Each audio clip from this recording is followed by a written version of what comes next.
NLWN-TV presents the In the Dugout show with a look at today's Eau Claire Cavalier game. Now, join us as we get ready for baseball in the dugout. Hello and welcome to In the Dugout. Rick Olson here in the NLWN-TV studios, and we're getting ready to bring you Eau Claire Cavalier baseball as the Cavaliers take on the Cadott Red Sox in a Chippewa River Baseball League matchup from Carson Park. The Cavaliers are coming off a 14-6 win over the Beef River Bullfrogs on Wednesday. Meanwhile, the Red Sox are coming off a 22-2 trouncing of the Bloomer Woodticks also on Wednesday. Now, coming up in this edition of In the Dugout, we'll take a look at today's matchup between the Cavs and the Red Sox. Then we'll get Cavalier manager Ryan Bemister's perspective on today's game in the Ryan Bemister Show. Following that, we'll take a quick look around the Chippewa River Baseball League just to see where things stand. Also, we'll take a moment to get to know one of this season's Cavalier players in Cavalier Profile. Finally, we'll bring you all the play-by-play action of today's game from Carson Park. So it's time to get ready for some baseball action, and we'll do just that coming up right after this brief timeout as you're tuned to In the Dugout on NLWN-TV. We come from a long line of farmers, and there's a sense of pride, but there's also a significant amount of pressure. Farmers have to take care of their physical and their mental health, because what's a farm without a farmer? Watching the sun come up, that's my time. I can have a cup of coffee, and every day's a new opportunity. That's cool. Yay! Don't forget to check in on yourself. Love, your mind. Welcome back to In the Dugout. Very shortly, the Eau Claire Cavaliers will take on the Cadott Red Sox in a Chippewa River Baseball League game from Carson Park. The Cavaliers, who are 4-2 overall and 3-1 in the CRBL, are coming off a 14-6 win over the Beef River Bullfrogs on Wednesday, while the Red Sox, who are 4-0 in the CRBL, also played on Wednesday, where they came away with a 22-2 win over the Bloomer Woodticks. Now, in Wednesday's game for the Cavaliers were led at the plate by Sam Knickerbocker, who went 3 for 5 at the plate, including a double to the base of the center field fence in the 9th inning. Fly ball, he hit that one pretty hard out to right center field. It's all the way out to the fence. Knickerbocker checks in at second with a double. Landed at the base of the fence. Knickerbocker was followed by Brayton Tillman, who went 2 for 4 and drove in 3 runs, 2 of which came in on a single to right in the 9th. And there's a ground ball through the hole into right field. 1 run comes in. Here comes the second run in to score. And a 2 RBI single for Brayton Tillman. Cade Mueller went 1 for 2 and scored twice, as well as driving in a run with a double to left in the 1st inning. And there's a fly ball out into left field. It's pretty deep.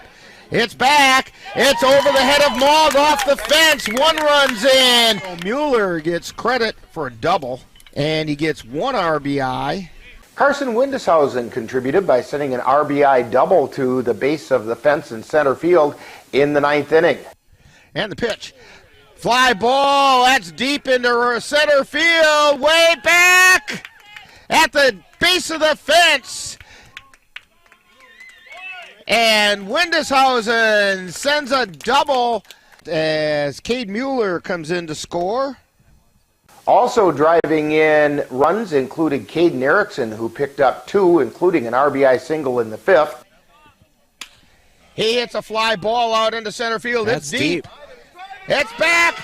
It's off the fence. 1 run is in. Tillman is on third. Erickson is on first, and Bemister's on second. Jerome Delikowski also picked up an RBI single in the 5th. There's a shot out into center field. It's going to fall in for a base hit. 1 run rounding third, coming in to score. And Delikowski gets an RBI single out to center field. And Riley Gopinski hit a sacrifice fly to right in the 9th. He hits a fly ball out into right center field. Coming over and making the catch is Yeager, tagging and scoring for the Cavaliers is Ashton Kroll. So Gopinski gets a sacrifice fly.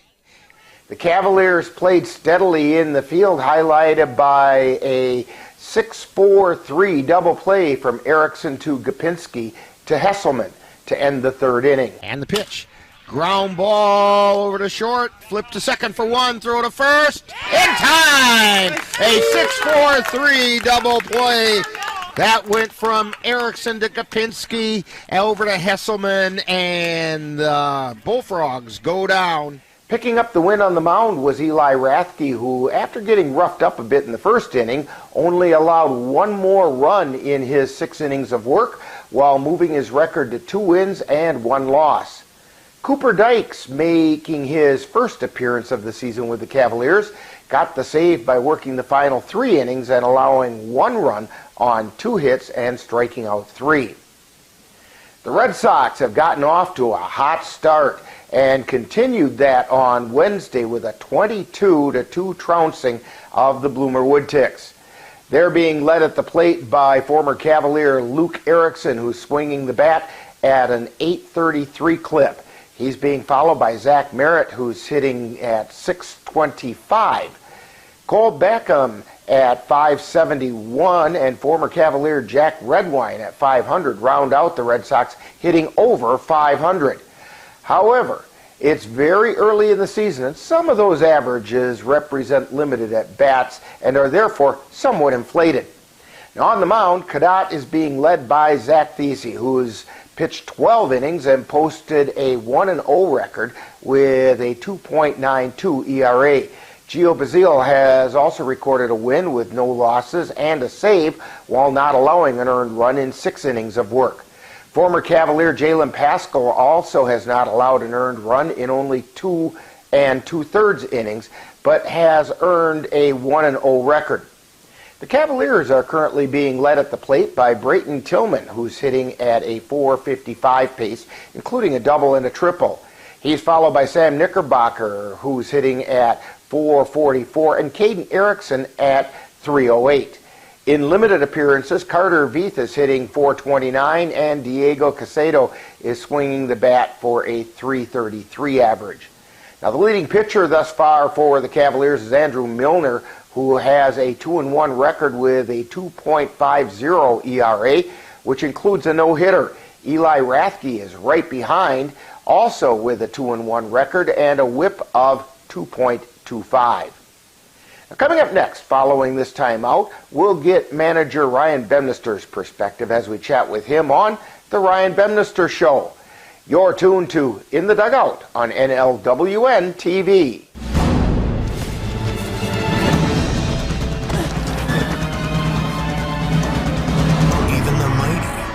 See it coming. It's prediabetes, and it captures 1 in 3 adults. But you can escape. Take the 1-minute prediabetes risk test to know where you stand and prevent or delay type 2 diabetes. Be your own hero on smartphones everywhere at doihaveprediabetes.org. The Goat Coffee House on Water Street in Eau Claire presents The Ryan Bemister Show, where Cavalier manager Ryan Bemister gives us his perspective on today's game. And now, The Ryan Bemister Show. Today we're at the Goat Coffee House, once again talking with Cavalier manager Ryan Bemister. And Ryan, today the Cavaliers are going to continue Chippewa River League baseball action as they take on the red-hot Cadott Red Sox. Mm-hmm. I like that play on words, like red-hot that. Red Sox. Okay. I like that. But before we talk about that game, Cavs are coming off a 14-6 win over the Beef River Bullfrogs on Wednesday. Can you fill us in on that game? Yeah, it was a tight one, like it always is with those guys, all the way until about the 8th inning, I think, is when we kind of broke it open a little bit. They're scrappy. They play well. They get a bunch of hits together. They bundle their hits together, and we had a little shaky performance from Eli, which is not like his normal thing, but he held it together for 6 and got us through, so that was what we were looking for. The Cavs do seem to get steady production at the plate in that game from the whole lineup. Yeah. Your thoughts about the Cavalier approach at the plate? I liked it. And you know, they threw West at us, and we've seen him before, and he's a good pitcher. And he kind of shut us down for a couple innings, but the guys figured it out again. We didn't really have to worry about manufacturing too many runs. We were able to take some bases, which is what this team is kind of built for, not for power, but for speed. And we got those timely hits from basically everybody that was put in the order. So. Again, the Cavalier fielding was nearly error-free. In fact, the one error that was charged to the Cavaliers was a bit of a fluke when Rathke did everything right, covering first on a ground ball, and he just didn't hang on to the ball. And so your comments about the Cavs' play in the field? It looked good. It looked really good. I was very happy with the way the boys played out there. It's a tough field to play on with the short porches, and just the feel of it is a little bit different than all the other ones. The infield dirt's a little weird and stuff like that. And they were able to pick up on the nuances of the field, and you know, like I said, just the one error with that. And the ball was tossed a little slower. He probably has that, but I mean, Riley kind of chucked that thing pretty hard at him too, covering first. But you know, it is what it is, and it didn't come back to hurt us, so that's okay. Now, today the Cavaliers are going to take on the Cadott Red Sox, who are currently sitting at 4-0 in the CRBL, and who you spotted a couple years back as a team to watch up and coming. What can you tell us about this year's Red Sox? They hit the ball really well. That's what we've been seeing in the scoreboards, at least. They just beat Bloomer 22 to something or whatever it is.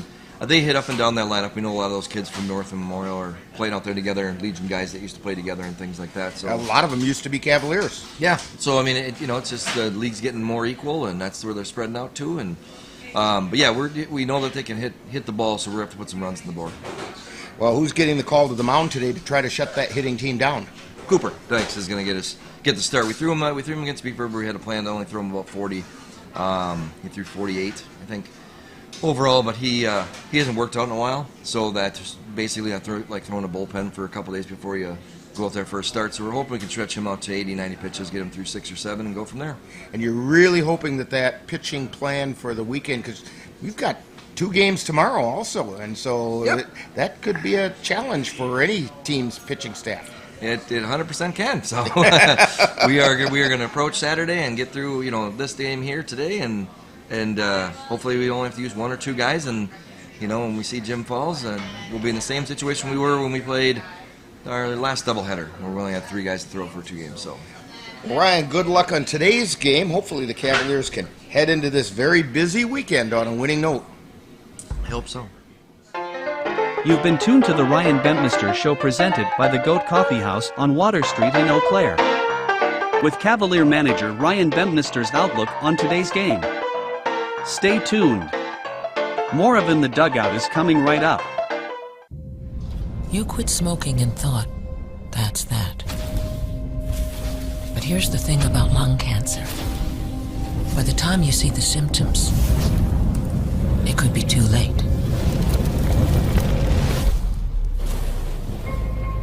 But now, there's a new scan that can detect lung cancer early, when it's more curable. If you smoked, get scanned. Talk to your doctor or learn more at savedbythescan.org. Welcome back to In the Dugout, as we're getting ready to bring you all the action of today's Chippewa River Baseball League game between the Eau Claire Cavaliers and the Cadott Red Sox.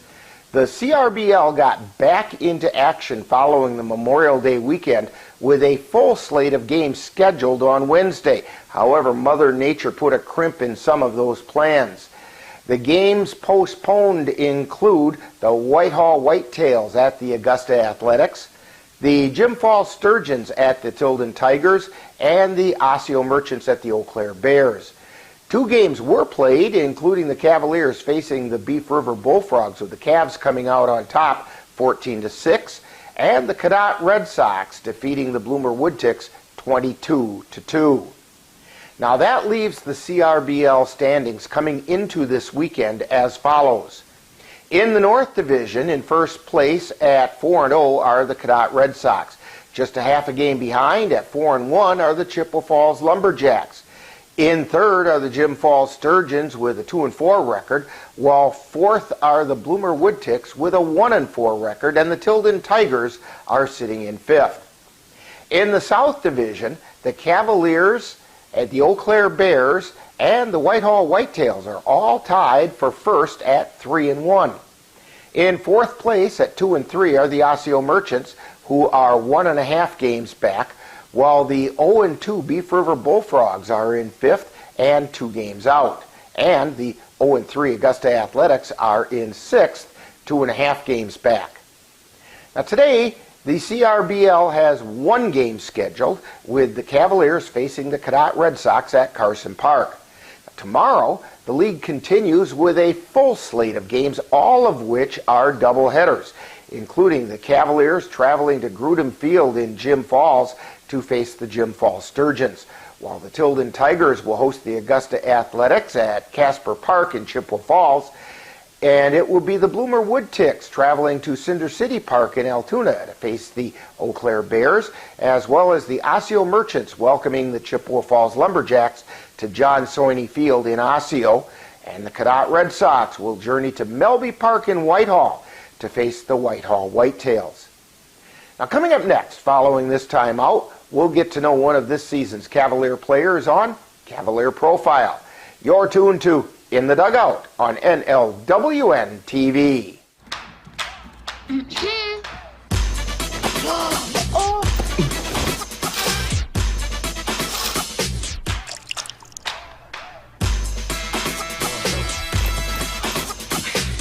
You're not going to get it all right. Just make sure you nail the big stuff. Mama! Like making sure your kids are in the right seat for their age and size. Get it right at nhtsa.gov/the-right-seat. Time now to get to know a Cavalier player on Cavalier Profile. We'll get to know a little better who plays on this year's Eau Claire Cavalier baseball team. And now, Cavalier Profile. Today on Cavalier Profile, we're talking with Eli Rathke. And Eli, tell us a little bit about yourself, where you've played ball, the different levels that you've played at, and so on. Yeah, I'm Elijah Rathke. I played baseball growing up at Seymour ball fields. Played with the Valley Stars there, and then finally grew up and went over to Mount Simon to play Eau Claire A's with a lot of my buddies. And now we're here playing with the Cavs. And you were with the Cavs last year in that title-winning season. Oh, yeah, you bet. And it's going to be a little different defending the crown? Yeah, for sure. There's definitely a uprise in competition in the league for sure, and we're obviously bringing the heat with our team too. So it'll be good. It'll be good comp for the season. So when you're not playing baseball, what are some other things that keep you interested or occupied? I like to play hockey, skate, hanging out with my friends, family, just making the most of every day. All right, here's our famous rapid-fire questions. All right. Pie, ice cream, cake, or cookies? Cookies. What kind? Yeah, chocolate chip, for sure. Now, do you like the chocolate chip, just the plain chocolate chip cookies, or do you like it when someone throws the nuts in there? Plain chocolate chip. Okay. Gotta be my great-grandma's chocolate chip cookies. Oh, great-grandma's chocolate chip cookies. All right. Yeah. All right. Burgers, brats, or hot dogs? Burgers and brats, both of them. I'll take them both. Okay, and what do you want on those? Pickles. On the burger, I'll take pickles, ketchup, mustard, whatever. Okay. For the brat, ketchup, mustard. Kraut? No kraut. No kraut. Absolutely okay. not. Favorite major league team? Milwaukee Brewers, for sure. All right. Hey, if you could sit down with any baseball personality from any time in history, whether it's a player or somebody else involved in baseball, who would that be and why? I would say Tom House. I think he's one of the best pitching coaches of all time, and he's studied the game a lot for a lot of major league teams too, and developed a lot of major league pitchers out of different countries even too. So he definitely understands the metrics of how to pitch and how to get the most out of your body for sure. All right, now if you had a superpower, what do you think that might be? It'd be reading minds. You Oh, want okay. to tell him the name? You want to tell him my name? What am I thinking right now? The Cavs taking home the CRBL championship. You nailed it. How about it? All How right. about it? So you must be Eli the Magnificent. Yeah, you bet. All right. That's the name, yeah. We're talking with Eli Rathke today on Cavalier Profile. And Eli, how about a shout out to your family and friends that come to watch you at Cavs games? Yeah, shout out my mom, Jennifer, my dad, Jeremiah, my brother, Easton, Grandpa Richard, Grandma Debbie, and Uncle Jeff and Letitia. Very good. So when people come to Cavalier games, fill us in on what number you're going to be wearing and where we're going to find you on the field. I'm making the move from number 2 to number 7, so you'll see me on the mound at number 7. Okay, and on the mound. Yep. You had a good year last year. Time for that again? Even better this year. All right. Yeah. We want to thank Eli Rathke for joining us today on Cavalier Profile. Coming up next, more of In the Dugout. This has been Cavalier Profile, where we get to know a little better who plays on the Cavalier baseball team. Stay tuned, more In the Dugout coming right up.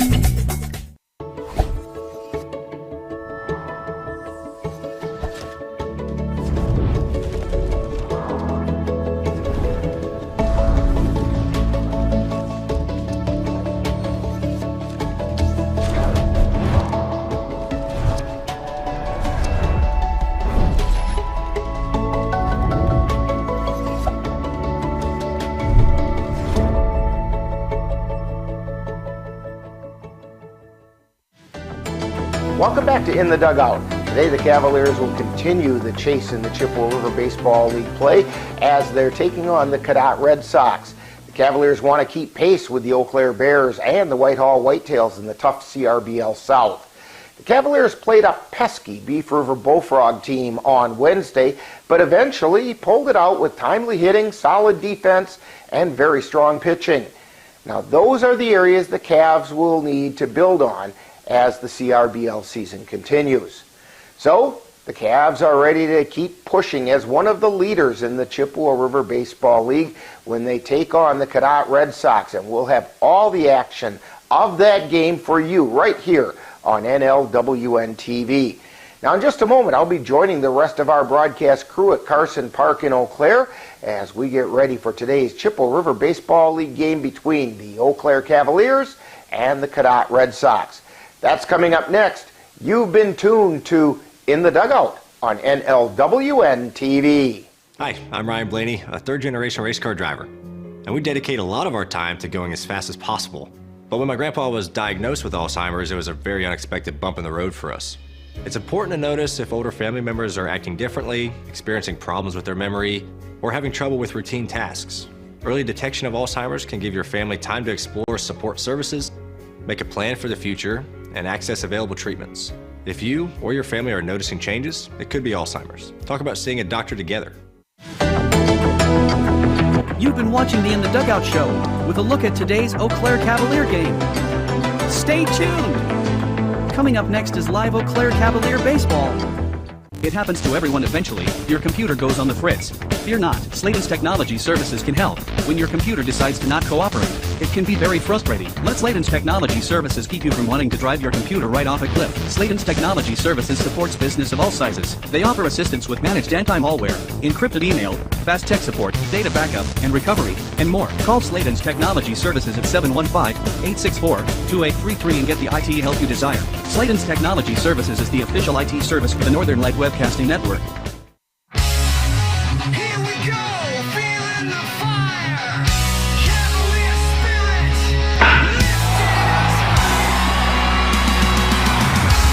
NLWN-TV proudly presents Eau Claire Cavalier Baseball. Follow the Cavaliers as they defend their Chippewa River Baseball League title. Under the lights where legends are born, diamond warriors with heart that's worn, uniform shining, proud on the field, a title to defend, a promise revealed. Cavalier champions, hear the crowd roar, defending our title, we're hungry for more. So now, let's go out to the ballpark in today's Eau Claire Cavalier baseball game. With victory in sight and a future so bright, together we rise, Cavalier spirit in flight.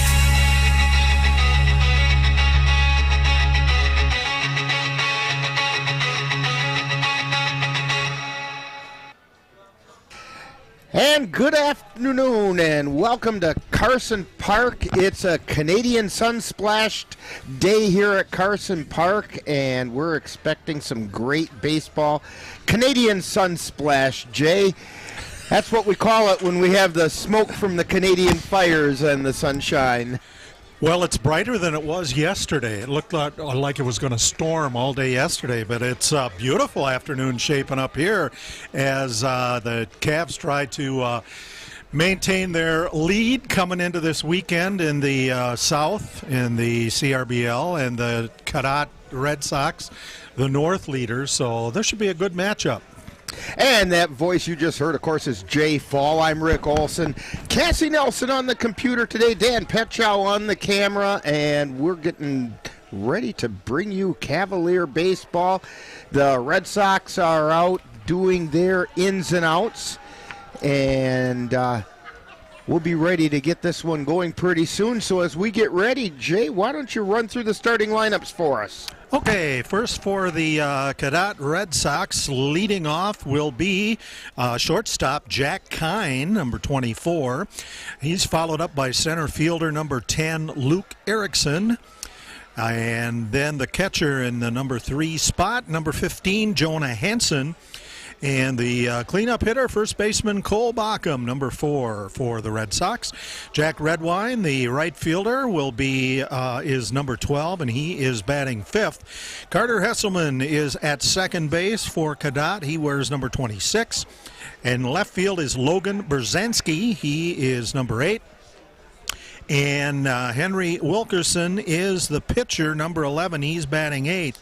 And a designated hitter in the number 9 position is Tony Riley, and he is batting for Gio Bazil, who will be playing right field today.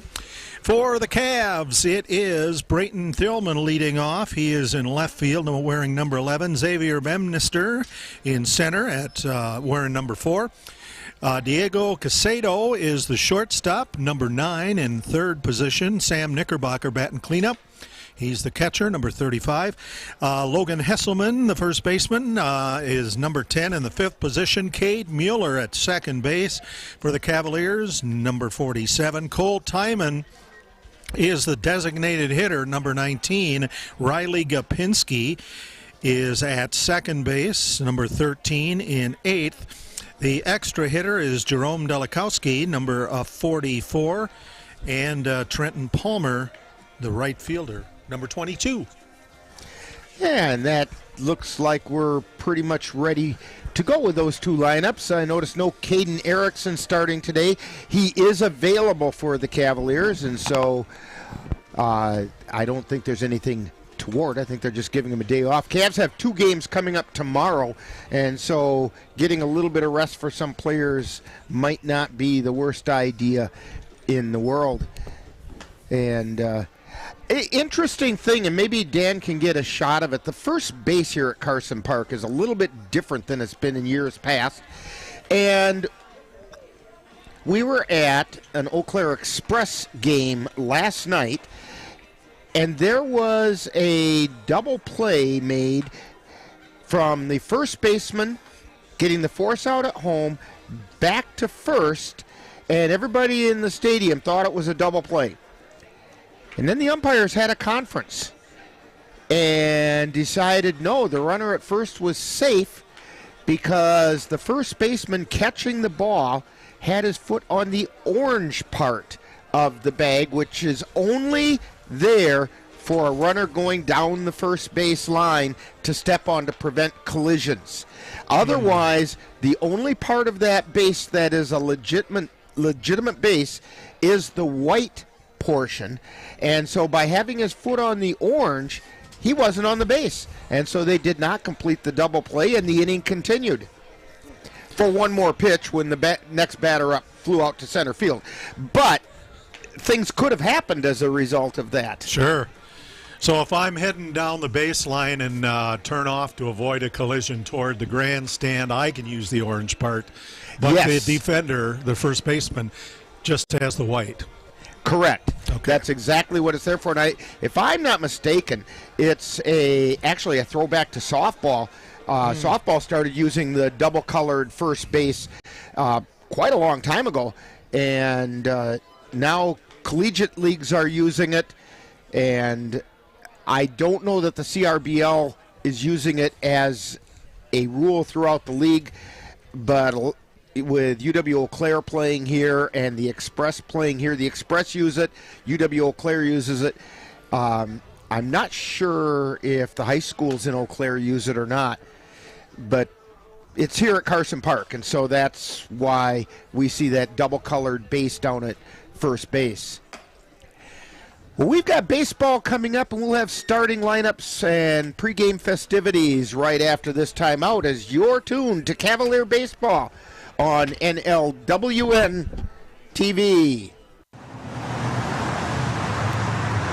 Let NLWN-TV take you out to the ballgame.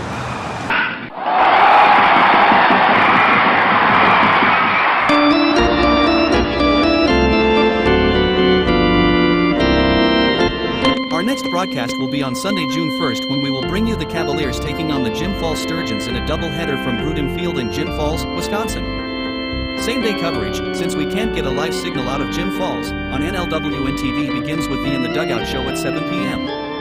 That's Eau Claire Cavalier Baseball on Sunday, June 1st on NLWN-TV. And we're back here at Carson Park.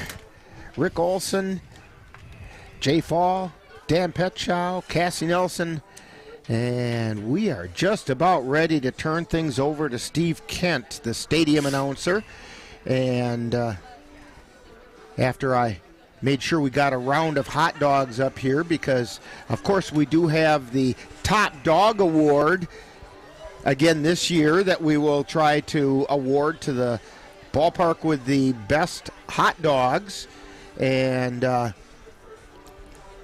so far we've been here at Carson Park, and we've been to Spangberg Field down in Strum. And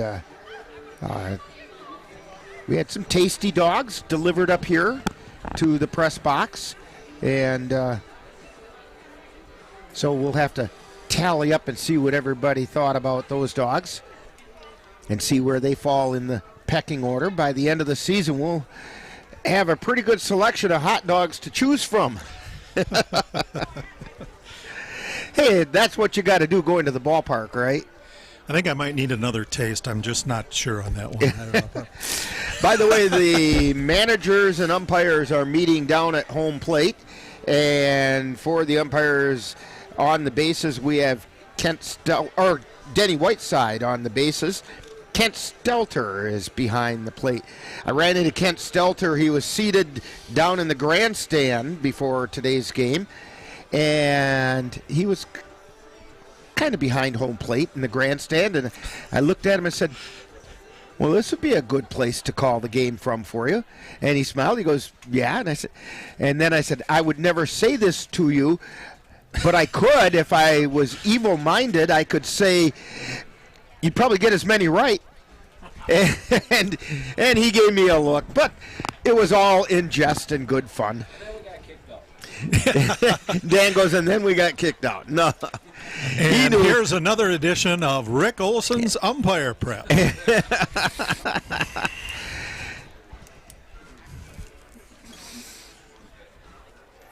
So they're going over the ground rules down there, and as soon as they get that done, we will hear from Steve Kent. And Jay, I think you were right. I think this should be it's got all the makings of a really good baseball game. CRBL North leading Cadott Red Sox. They're at 4-0. Cavs at 3-1. Coming into the weekend, they were tied for the CRBL South. That tie got broken last night when the Eau Claire Bears walked off the Osseo Merchants 4-3. So the Bears have technically a half-game lead, and the Cavs are going to try to catch back up with them after today's game. And we're going to turn things over to Steve Kent. This event is a privilege. With this privilege comes the responsibility to conduct oneself in a manner where the game is enjoyable for all fans and participants. Failure to behave in such a manner will result in removal from this facility. Let us remember to show pride in our teams and communities by demonstrating good sportsmanship toward all players, coaches, fans, and officials. Thank you.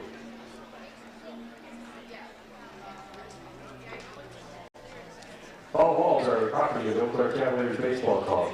Please return all ball balls to the souvenir stand located down the third baseline, where you will receive a $1 token, good for use at the souvenir stand. As a friendly reminder, Carson Park Baseball Stadium is a non-smoking facility. If you must smoke, we ask that you please leave the stadium. Again, there's no smoking in Carson Park Baseball Stadium. Thank you. Finally, all fans, especially those in the bleachers, are reminded they're at a baseball game and foul balls may enter the stands at a high rate of speed. We ask that you remain alert at all times.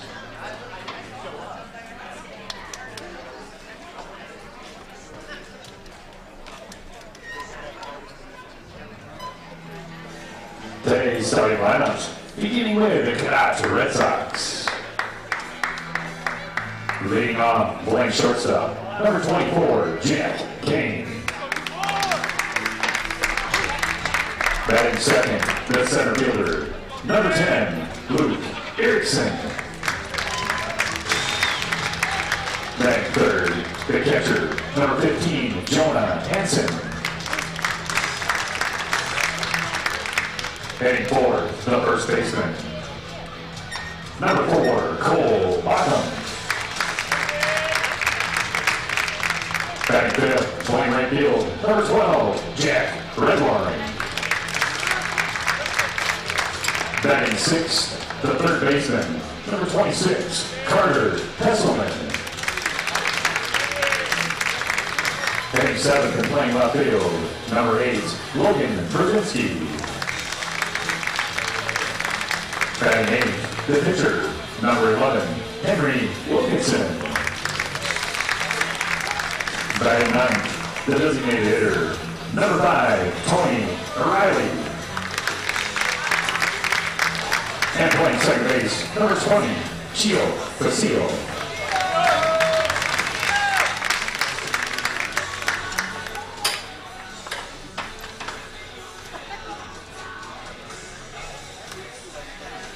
Red Sox are managed by Rick Danielson, and he is assisted by Alex Schmidt.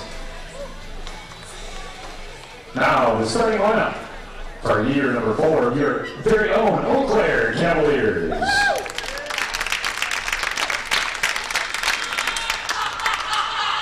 Leading off, playing left field, number 11, Brayton Tillman. Batting second, the center fielder, number 4, Xavier Bemister. Hitting third, playing shortstop, number 9, Diego Caicedo. Batting cleanup, the catcher, number 35, Energizer Bunny, Sam Knickerbocker. Batting fifth, playing first base, number 10, Logan Hasselman. Hitting sixth, the third baseman, number 47, Cade Mueller. Hitting seventh, the designated hitter, and number 19, Cole Timon. Batting eighth, playing second base, number 13, Riley Gapinski. Batting ninth, the extra hitter, number 44, the big sexy Jerome Galakowski.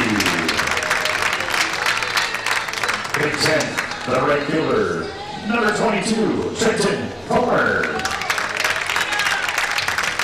And pitching for Eau Claire, number 1, Cooper Dykes.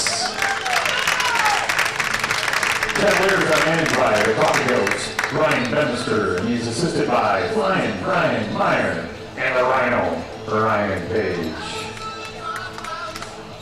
Let's give a warm welcome to our officials for today's game. On the bases, Mr. Denny Whiteside. And behind home plate, Sir Kent Stelter. Now, would you please rise if you are able, remove your hats and honor America for the singing of our national anthem by Miss Jenna Cyberling.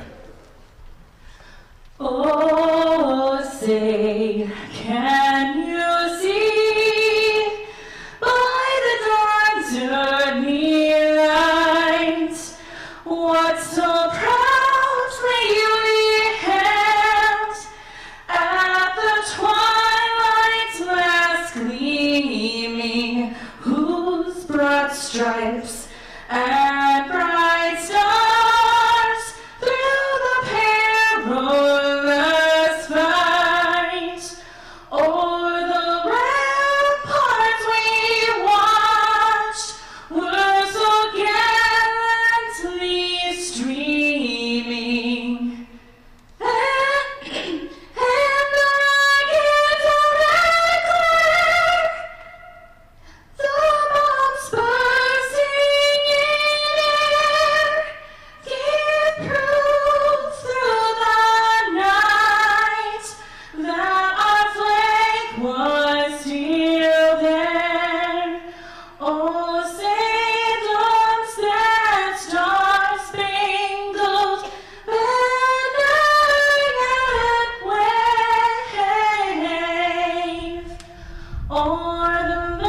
That's Janet Seiberling with today's national anthem as we're getting ready to bring you Cavalier baseball. And want to remind you that today's Cavalier baseball game is being brought to you by Menominee Eye and Optical with quality personalized care for you and your family. Your Napa Auto Parts store at 3580 Mall Drive in Eau Claire. Mom's Restaurant and Pub in Colfax. Comfort food the way Mom used to make it. Midwest Environmental Consultants, lawn care and soil testing experts for Western Wisconsin. Auto Vision Center, windshield repair and replacement on North Claremont Avenue in Eau Claire. Slayton's Technology, the official IT provider for the Northern Light Webcasting Network, and the Chippewa Valley Museum, where you can connect with the roots of the valley right here in Carson Park. Be sure to thank these fine sponsors for bringing you Eau Claire Cavalier baseball all season long right here on NLWN-TV. Taking a look at the Cavaliers defensively, over at third base, we have Cade Mueller. At shortstop, Diego Casado. Riley Gopinski is at second. Logan Hesselman's at first. Sam Knickerbocker behind the plate. Brayton Tillman's out in left field. Xavier Bemister in center. And Trenton Palmer is in right. Cooper Dykes on the mound for the Cavalier. His first start of the season, he has 3 innings in relief, which he picked up on Wednesday against the Beef River Bullfrogs, and he was pretty effective. He has a 3.0 earned run average. And stepping up to the plate is Jack Kine.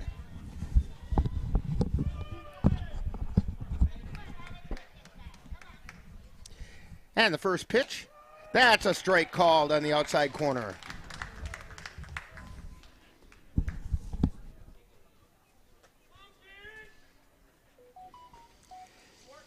And the second pitch, that was a little high.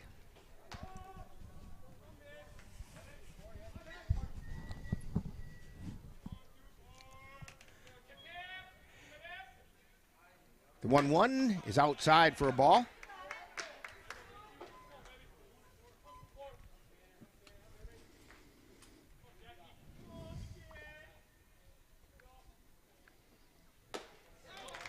And there's a swing and a miss.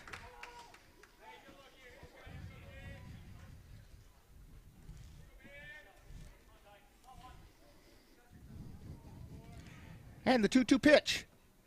Swing and a miss for strike 3. So Jack Kine goes down swinging. And that's going to bring up former Cavalier Luke Erickson. Batting second for the Red Sox, the center fielder, number 10, Luke. It's early in the season, but Erickson currently has an .833 league batting average. That just missed inside for a ball.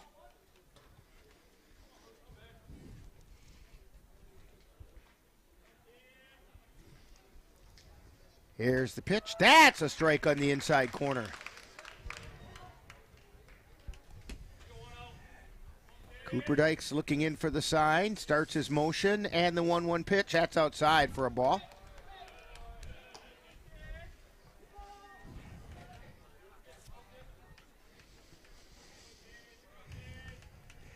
And the 2-1, that's down low. A hitter's pitch now for Erickson. He has strong power. And he grounds that one foul down the third baseline.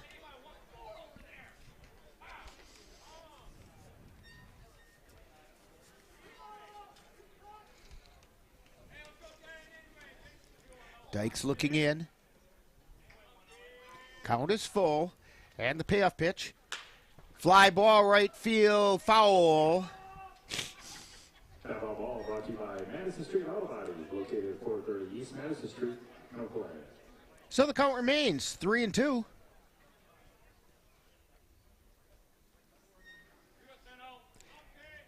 Here's the payoff pitch. There's a fly ball out in towards left field. Moving over is Tillman, and he makes a catch. Brayton Tillman showing his range.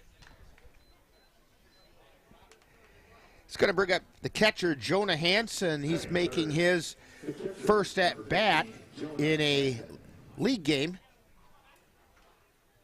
We don't have any stats for their non-league games. And that pitch is low for a ball.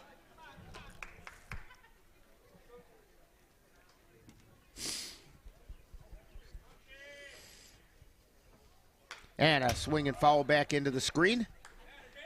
1 ball, 1 strike, 2 down. We're in the top of the first inning, just underway from Carson Park in Eau Claire.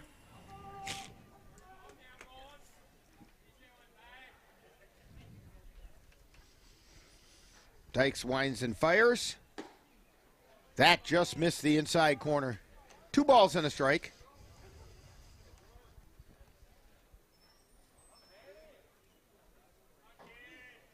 Here's the pitch.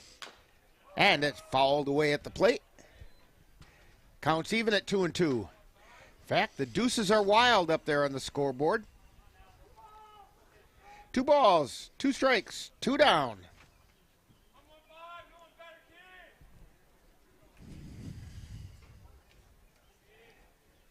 And the pitch. There's a fly ball out into right field. It's going to fall in for a base hit in front of Palmer. And Hansen checks in at first. It's going to bring up Cole Backham.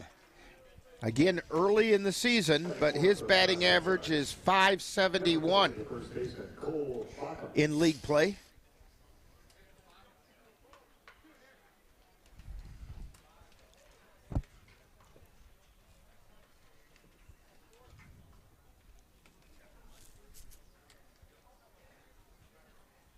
Dykes peeks at first and now delivers. It's outside for a ball.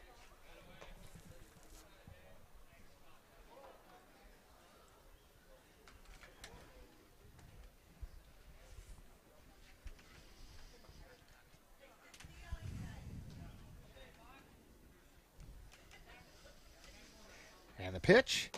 That's outside, ball 2.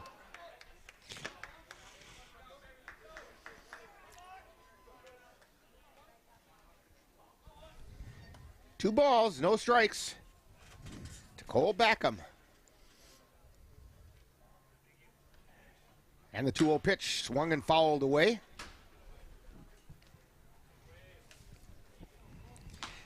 Hansen showing signs of going on the pitch.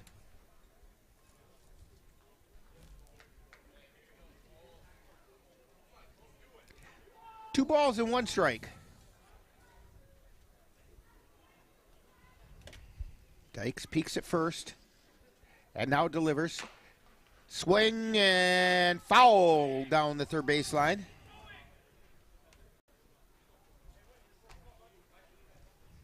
So the count's even. 2 balls, 2 strikes. There are 2 down. 1631 North Claremont Avenue.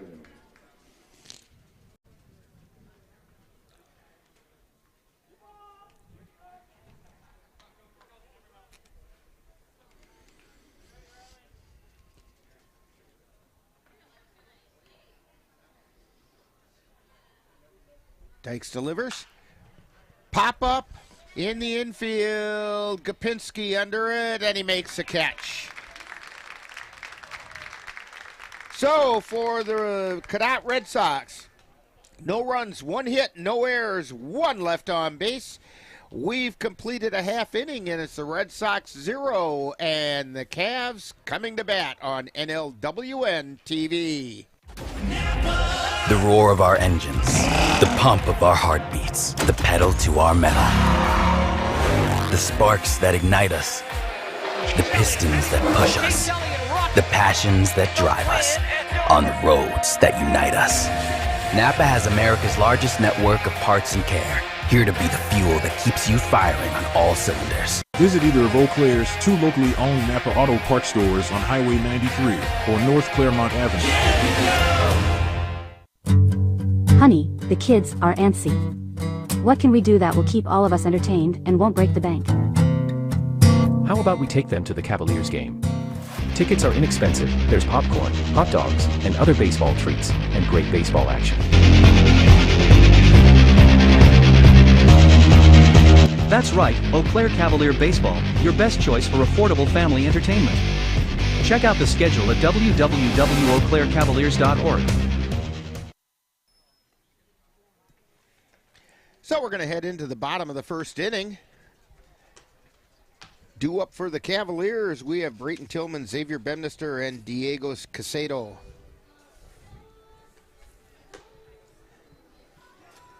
On the mound for the Red Sox, we have Henry Wilkerson. This is his first appearance on the mound, at least in a league game it is. Taking a look at the Cavaliers, or the Red Sox defensively, we have Carter Hesselman over at third. Jack Kine is at short. Gio Brazil is at second. And Cole Backham is at first. Behind the plate is Jonah Hansen. Out in the outfield, Brzezinski, Erickson, and Redwine going from left to right.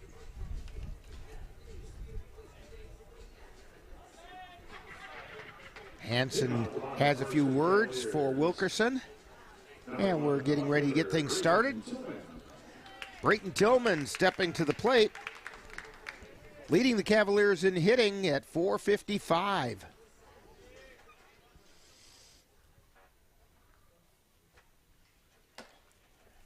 That pitch just missed outside. He had a big 2 RBI hit in the 9th inning, or check that, in the 8th inning. Down in Beef River. Swing and a miss for a strike.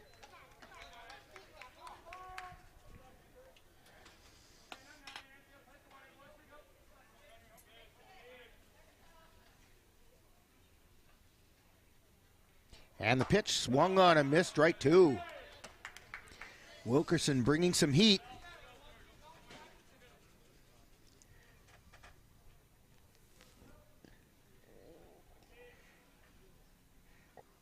And the pitch. And Tillman fouls it back on the left side. All brought to you by the Gold Coffee House.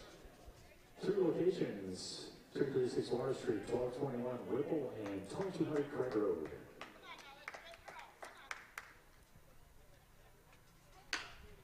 And there's a slow roller over toward first, picked up, tossed to the base to Wilkerson covering, and they got Tillman. That's 4-1 covering on the putout for those of you scoring at home.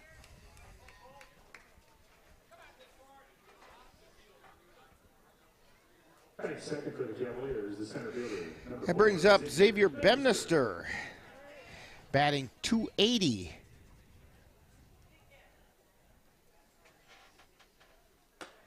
And that's a strike on the inside corner.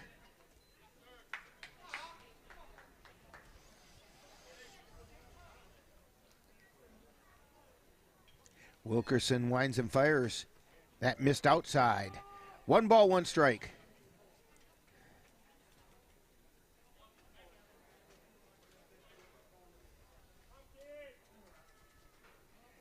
And the pitch. There's a shot out into right field for a base hit. And Bemister singles to right for the first Cavalier hit of the game. And that brings up Diego Casado. That'll be interesting to see if Bemister is ready to take off for second and test the arm of Hansen. Bemister takes a pretty good lead at first. And the pitch shows bunt and pulls it back for a ball.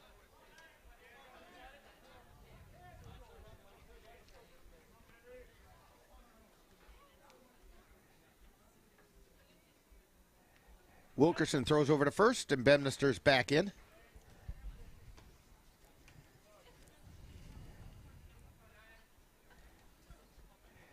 Bemister takes his lead again over at first.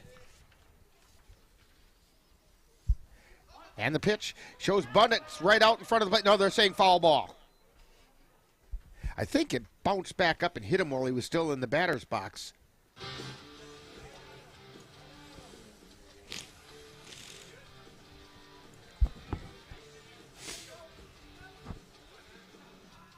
1 ball, 1 strike, 1 out.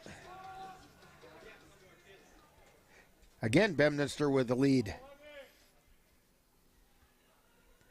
Wilkerson at the belt. And the pitch.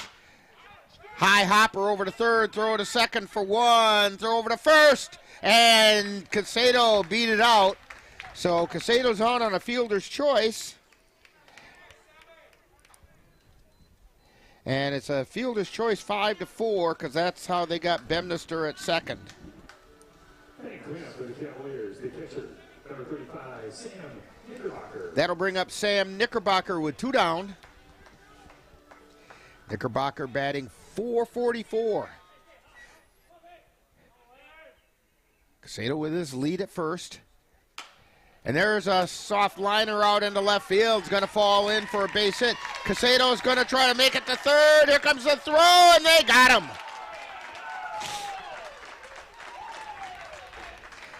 Knickerbocker gets credit for a base hit to left. And Cadott gets thrown out. Left fielder down to the third baseman for the third out of the inning. So the Cavaliers have no runs on 2 hits. There were no errors and 1 left on base.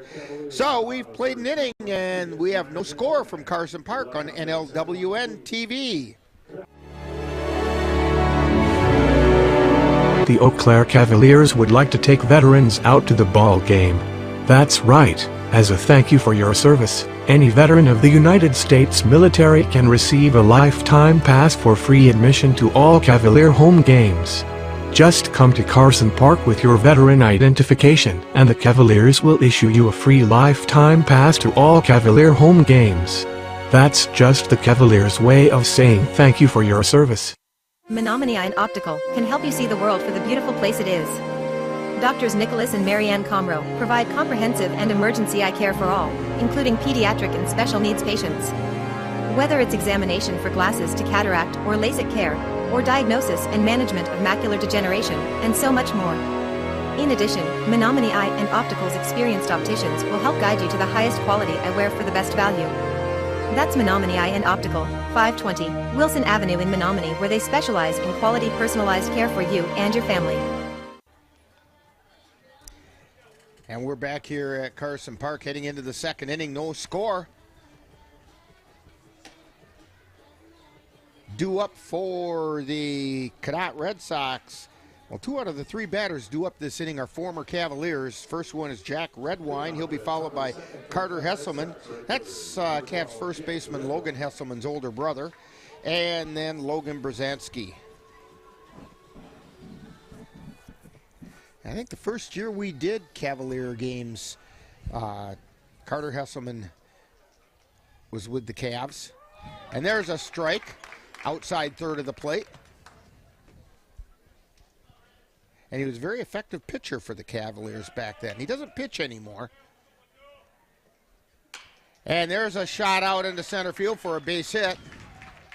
But that he does. Well, that's Jack Redwine.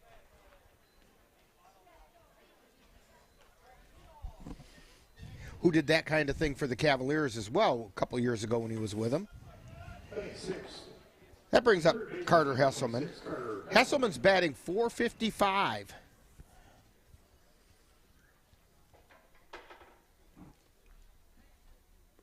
And the pitch has a pop fly out into right field. Palmer underneath. He makes the catch. And Logan turned and had a few things to say to his brother Carter as he went by him at first, as brothers would have to do. That'll bring up Logan Brzezinski. A lot of letters in that word there, Jay. Yes. Anyway, he's batting .250. And there's a strike on the inside corner.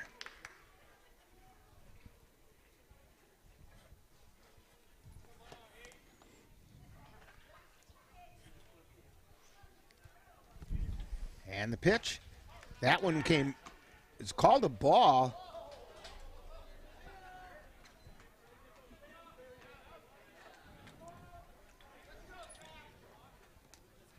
Must have been a little bit high, because from here it was right down the middle of the plate.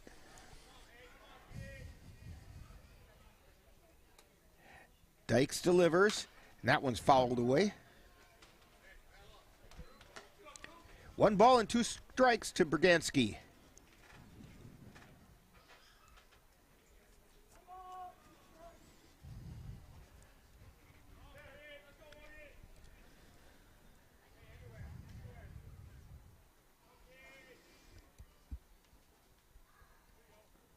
And the pitch.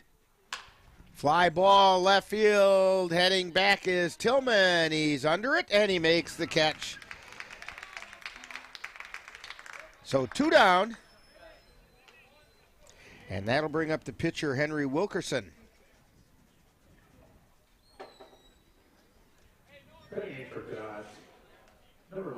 This is his first plate appearance, at least in a league game.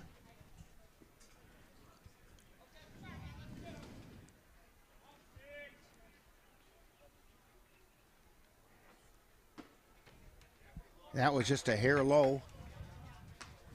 Again, right down the middle of the plate. If you're going to do it down the middle of the plate, you don't want to put it up high enough where you can get a hold of it. That pitch is inside. 2 balls, no strikes.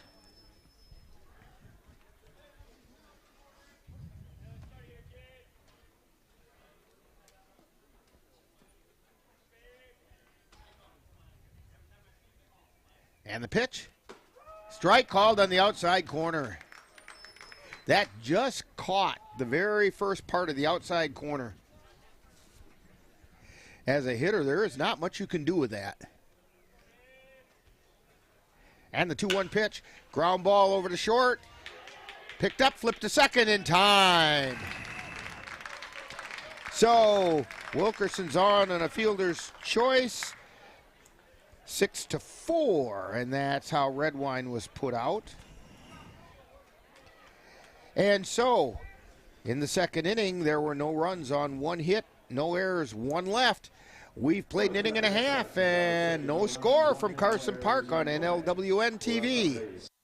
Auto Vision Center in Eau Claire, your source for auto glass repair and replacement. Their quality work comes complete with a lifetime warranty on workmanship.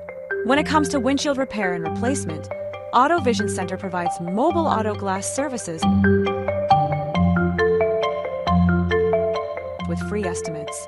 So if your windshield needs help, call Auto Vision Center today.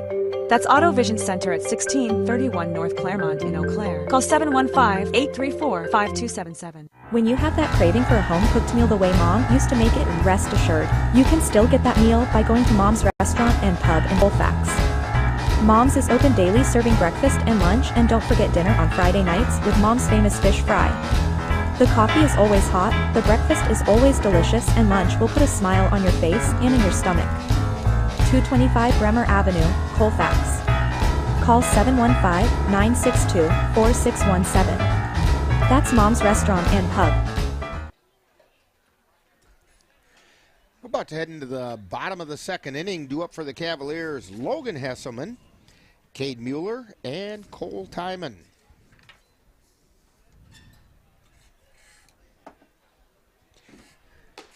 The Cav stats that we have are for all their games, whereas the Red Sox stats are just their league games. So Hesselman comes into today's game batting .267.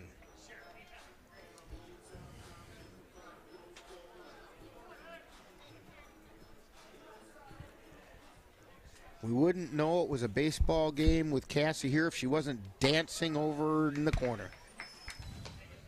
And the first pitch is a called strike.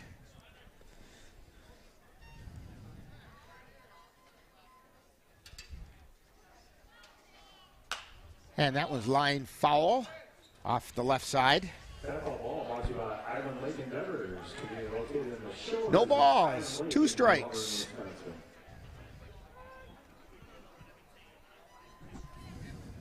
To Logan Hesselman.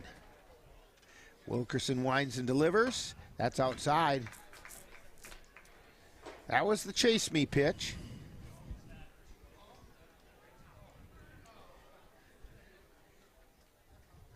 Here's the 1-2 pitch. That's grounded foul down the first baseline, and Brian Maher didn't quite field the play cleanly.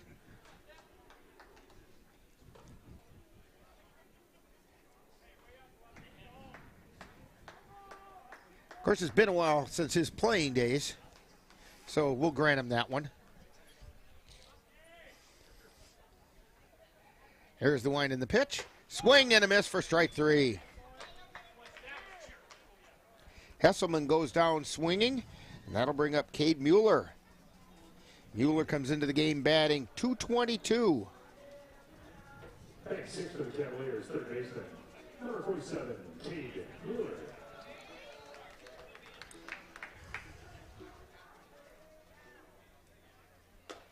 And that's a strike on the corner. Mueller nodded his head. He knew he got fooled on that one. That was a curveball that broke down right over the plate. And there's another one.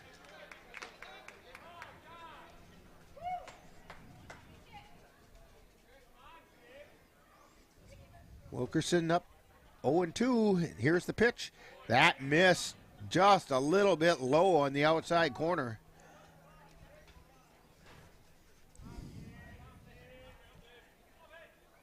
One ball and 2 strikes to Cade Mueller. Here's the 1-2 pitch. There's a shot out in towards right field. Foul territory, and moving over and making the catch is Redwine.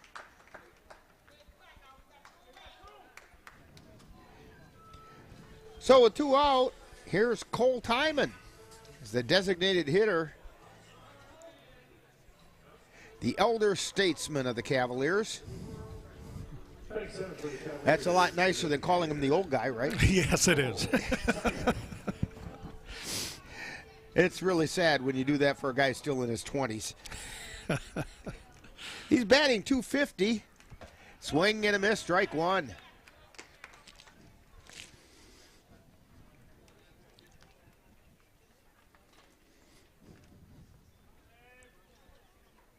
Wilkerson into his motion and delivers. There's a strike on the outside third.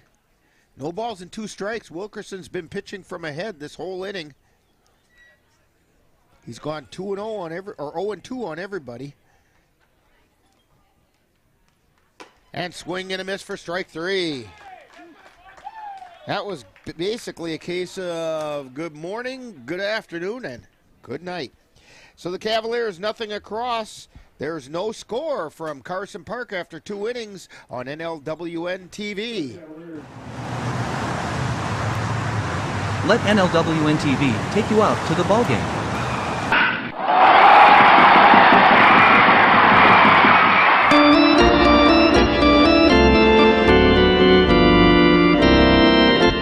Our next broadcast will be on Sunday, June 1st, when we will bring you the Cavaliers taking on the Jim Falls Sturgeons in a doubleheader from Bruden Field in Jim Falls, Wisconsin.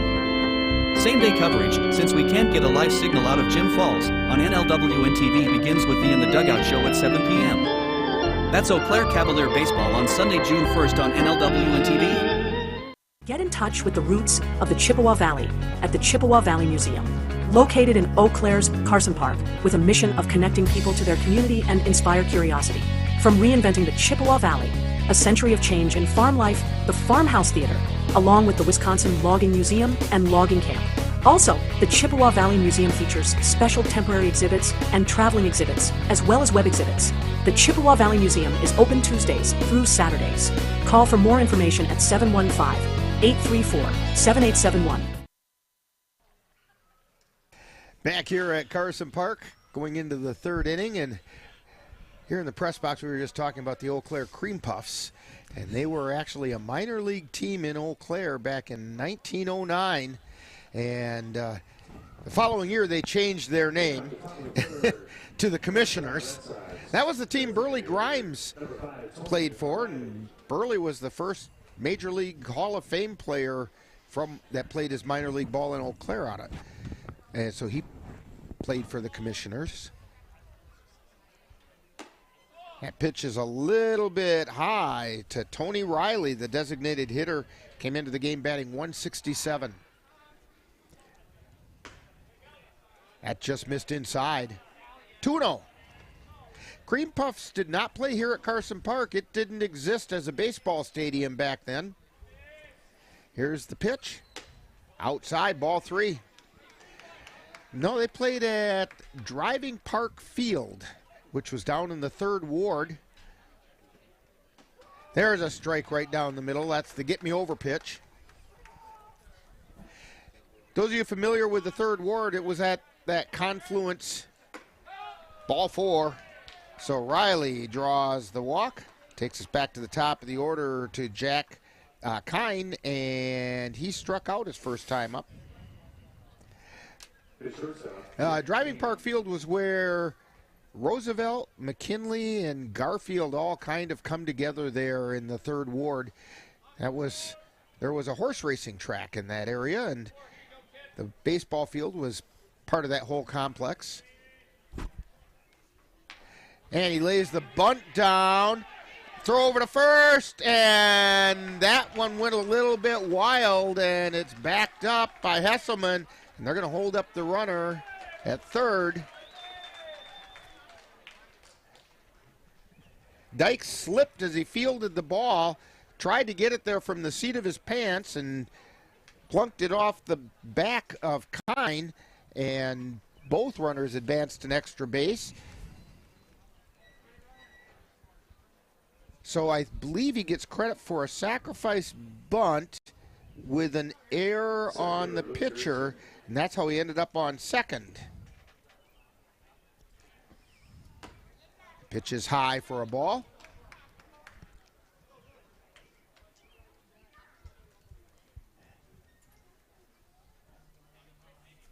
And the pitch swung on a miss, strike.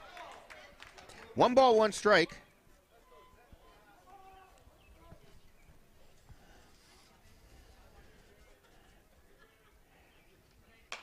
And there's a foul off on the left side. Ball brought to you by Madison Street Auto Body. Drop off your SUV, auto, or truck and allow us to provide you with excellent service.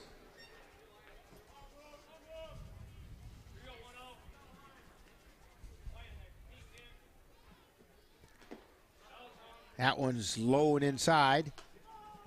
2 balls, 2 strikes.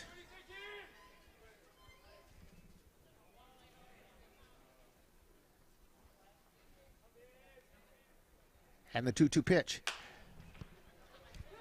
Pop fly ball, kind of headed towards no man's land, but getting over is Tillman, and he makes a catch, and the runners have to hold.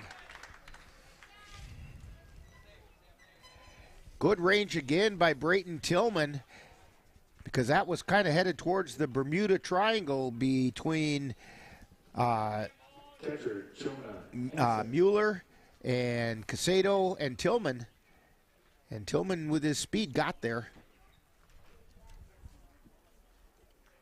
Jonah Hansen, who singled to right his last time up.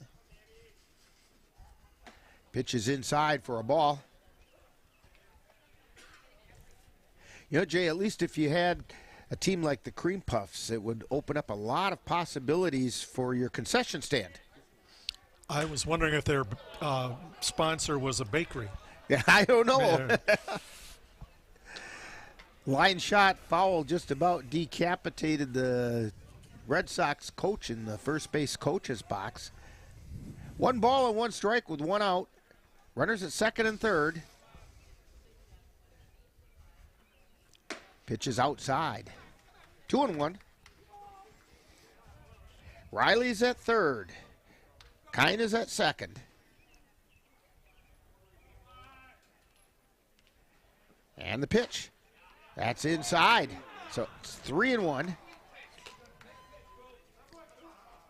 Little barking coming from the Cavalier dugout that time. They had a gentleman's disagreement with Kent Stelter. And there's a ground ball over towards 2nd, throw to 1st for 1. And coming in to score is Tony Riley.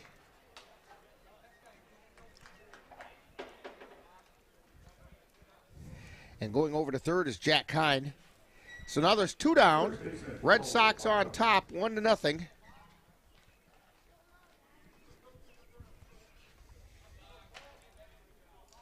Cole Beckham, who popped to 2nd his last time up. Hits a fly ball out into center field. Bemister drifting back. He's under it, makes a catch. So the Red Sox pick up 1 run on no hits. There was 1 error and 1 left on base. So we've completed 2.5, and it's the Cadott Red Sox 1, Cavaliers nothing on NLWN-TV. If you're buzzed and doing this,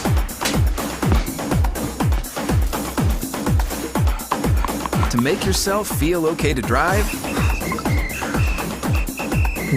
ZWX.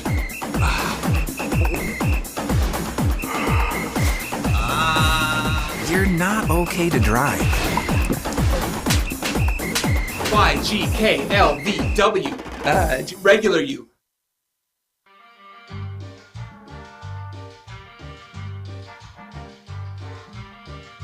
Adding your own flavor to fashion comes with age. Okay, Dad, look at you. Yeah, welcome. Hi. Forgetting how to add doesn't. Finding it difficult to work with numbers may be a sign of Alzheimer's. Dad, are you okay? An early diagnosis can help improve the quality of life for your loved one. Learn the warning signs of Alzheimer's. Some things come with age, some others don't. So the Cavaliers need to come from behind now. They're trailing 1-0 as we go into the bottom of the 3rd inning against the Cadott Red Sox. Due up for the Cavaliers, Riley Gopinski, Jerome Delikowski, and Trenton Palmer.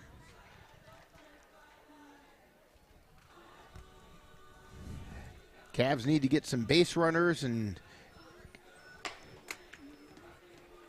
get some things happening.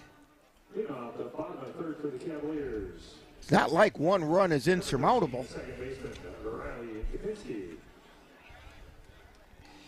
Riley Gopinski batting .182.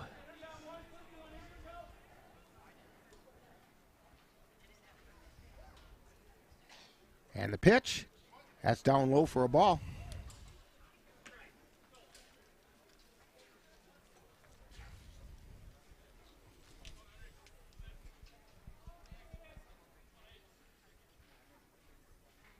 And the pitch, foul back into the net.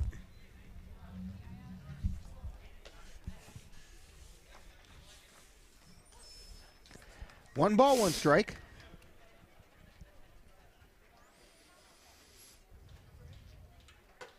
That was inside. Ball got away from Hansen.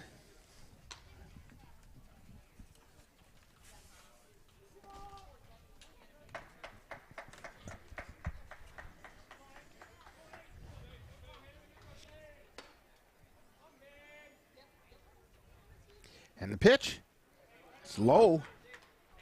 3 balls and a strike. This is a hitter's pitch for Riley Gopinski.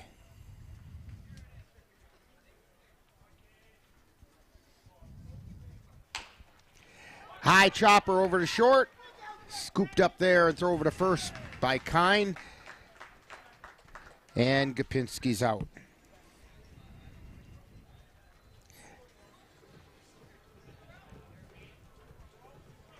That'll bring up Jerome Delikowski. Back to the Cavaliers, the extra hitter, number 44, the big sexy Jerome Delikowski.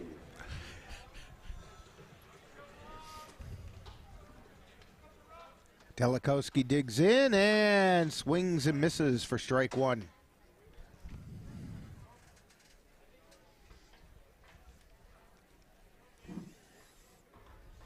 Wilkerson winds and fires. That's a strike called on the outside corner.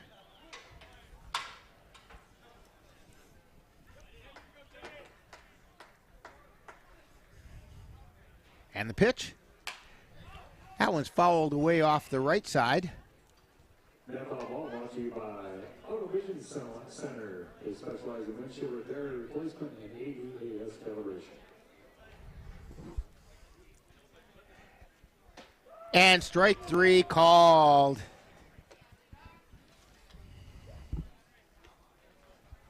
That caught a groan from Dan and a pretty good eye roll. Dan, are you kind of hinting that you didn't agree with Kent Stelter on that one?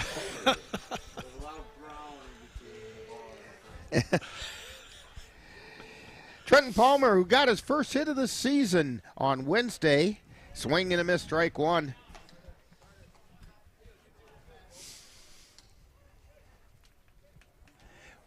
Waiting for his bat to really come alive. Here's the pitch. That one's down low for a ball. 1 ball, 1 strike. 2 down.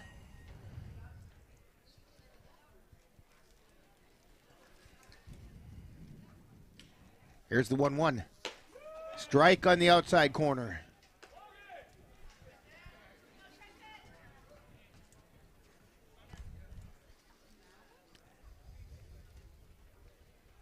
Wilkerson winds and delivers to Palmer. That's outside. 2 balls, 2 strikes, 2 down.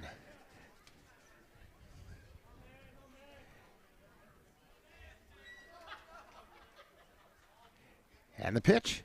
That's inside. Count goes full now to Trent Palmer.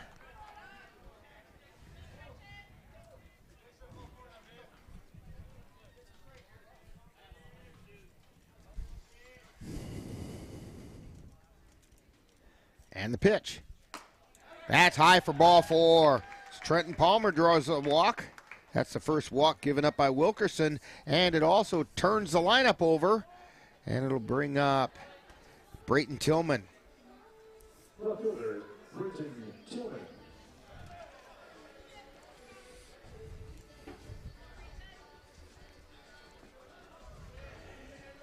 Grounded to second his first time up. And the pitch is high for a ball.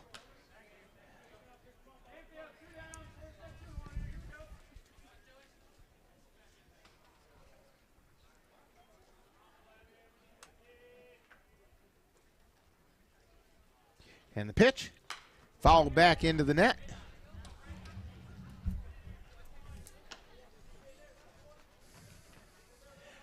One ball and 1 strike.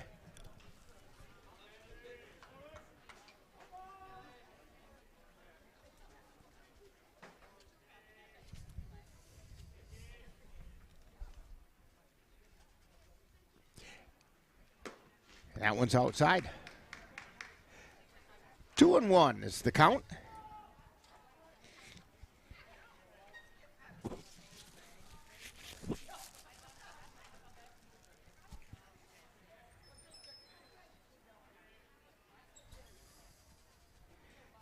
And the 2-1 pitch, that's a strike called on the outside corner. Brayton Tillman with 2 balls, 2 strikes, 2 down.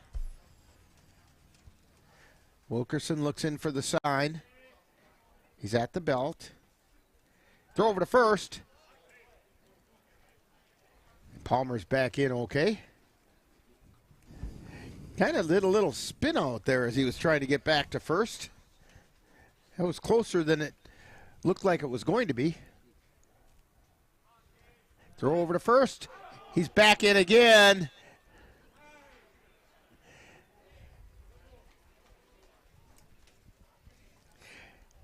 Backham thought he had it that time.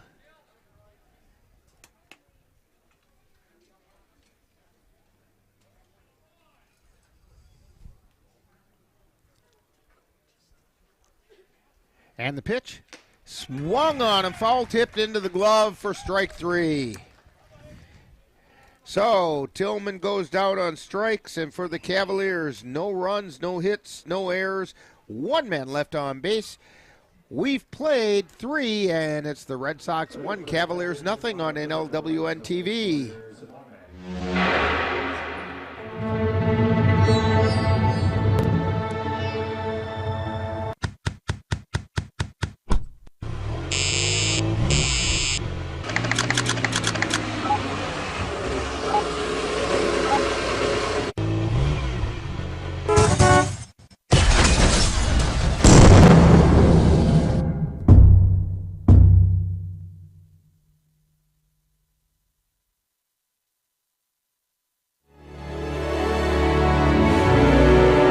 The Eau Claire Cavaliers would like to take veterans out to the ball game.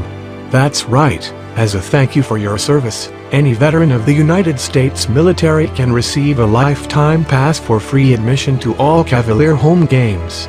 Just come to Carson Park with your veteran identification, and the Cavaliers will issue you a free lifetime pass to all Cavalier home games. That's just the Cavaliers' way of saying thank you for your service. So Cooper Dykes out on the mound to start his fourth inning of work. So far, he's given up 1 run on 4 hits. The Cavs have committed 1 error. Dykes has struck out 1, walked 1.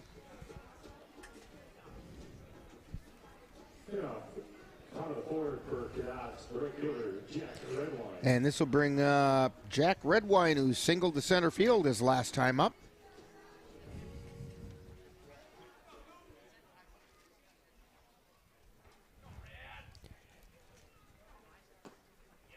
That pitch was inside for ball 1.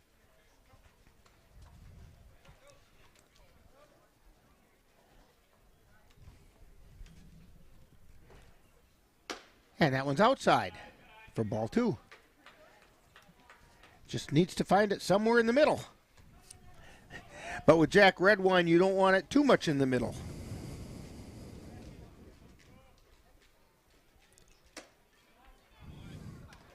Three balls and no strikes. Knickerbocker held that one. He thought maybe he could get the call that time. But Kent Stelter had nothing to do with that. There's a strike on the inside corner. 3 balls and a strike now to Jack Redwine.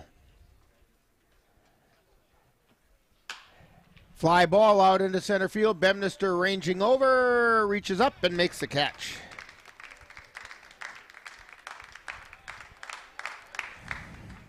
That'll bring up Carter Hesselman, who flew out to right field his first time up. Third baseman, Carter Hesselman.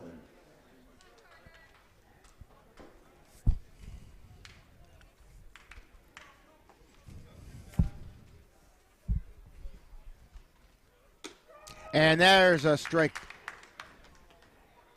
That ball was kind of dancing all over the place that time. And the pitch. That's outside for a ball.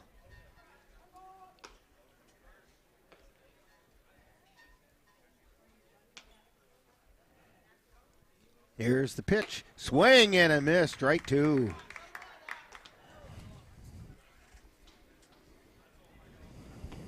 One ball and 2 strikes to Carter Hesselman. There's a fly ball out towards right field. Palmer coming in, and he makes the catch.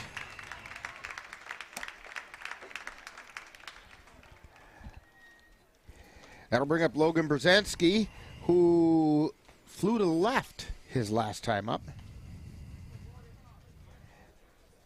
That's one where Tillman had to put on an extra burst of speed to get there and make that catch.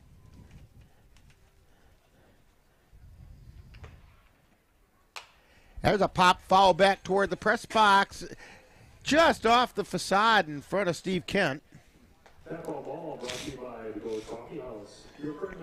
Dan was ready.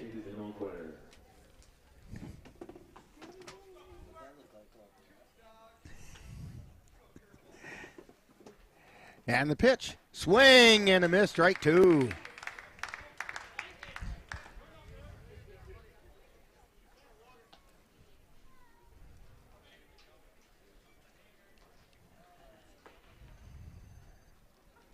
Here's the wind and the 0-2 pitch. That was outside for a ball.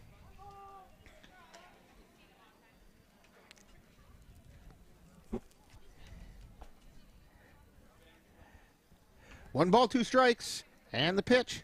Swing and a miss for strike 3. So the Red Sox go down in order. No runs, no hits, no errors, nobody left on base, and we've played 3.5. It's the Red Sox 1, Cavaliers nothing on NLWN-TV. In November of 2018, our daughter Jana passed away. The outpouring of support was unbelievable. Support that we received inspired us to start a foundation called the Jana Kelly Memorial Foundation. And through that foundation, we've given back in a lot of different ways, through projects, through different other charities that we've supported. We like to help Humane Association, and the Ronald McDonald House is something that's very near and dear to us. We've also recently, this last year, we actually built a tiny house. It's really exciting to be able to give back in different ways. to learn more or to help financially, would find us on Facebook or www.janakelly.com. Can't believe you're doing this alone. I've done it before. I remember. You threw your back out. How you holding up? Hand me that board. Nothing wrong with getting help. I'm good. I did it when Felicia left. I'll figure it out. I know you will, but you don't have to do it alone. That's all I'm saying. If I promise to look into it, will you drop it and help me build this fence? Now you need my help. It can be a real pain sometimes, you know? Mm-hmm. If you or a veteran you know needs support, don't wait. Reach out. Find resources at va.gov/reach.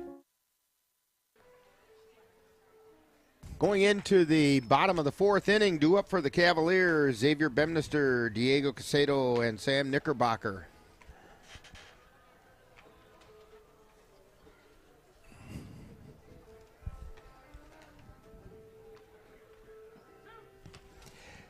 And Diego's last name really doesn't look like the way it's pronounced. And as I was down learning how to say his name earlier this year, the Cavs players who know him reasonably well basically gave me one piece of advice: just say it fast. That's how you do the tough ones. Speed through them. But Casado is pretty darn close, so we'll go with that. Xavier Bemister single to right his first time up. And there's a ground ball foul down the third baseline.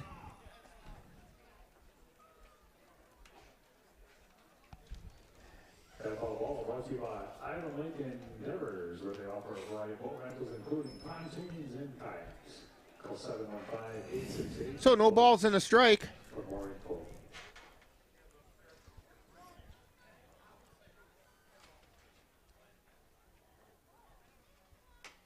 And that one missed inside for a ball.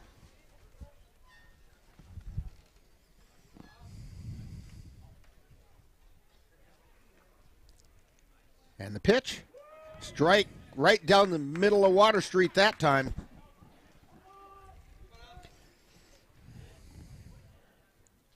One and two is a count to Xavier Bemister, and the 1-2 pitch. That's high. Counts even at 2-2.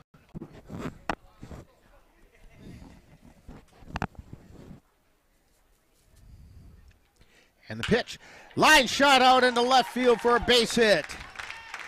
Bemister is going to round first and hold there. That's a two-hit day today for Xavier Bemister. And Diego Casado. Diego Casado. Got on a fielder's choice when he grounded to third his last time up.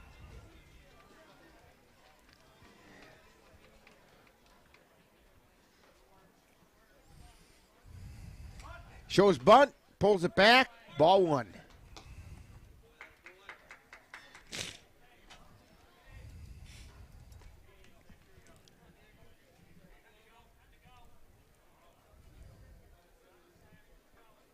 One ball, no strikes.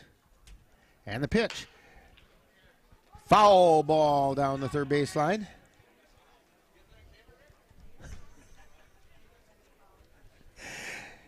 Cavalier manager Ryan Bemister wanted to know if we got that one, that backhanded by Carter Hesselman in foul territory. And Dan's going, yeah, we got it. Of course we did. 1-1 to Diego Casado. Xavier Bemister on first. Throw over to first. Bemister's back in. So you going to want to see an instant replay post-game? Yeah, he might.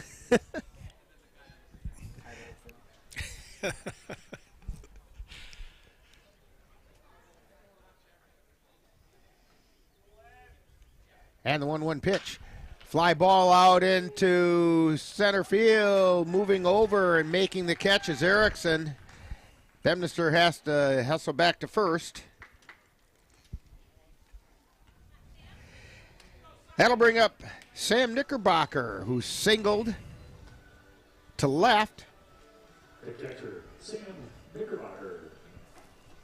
Unfortunately, Cadott was out trying to get from second to third on that play.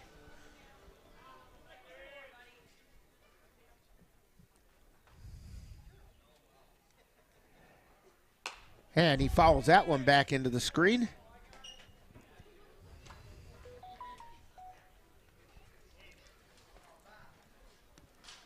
No balls and a strike to Sam Knickerbocker. Bemister on first. Throw over to first, and Bemister's back in safely.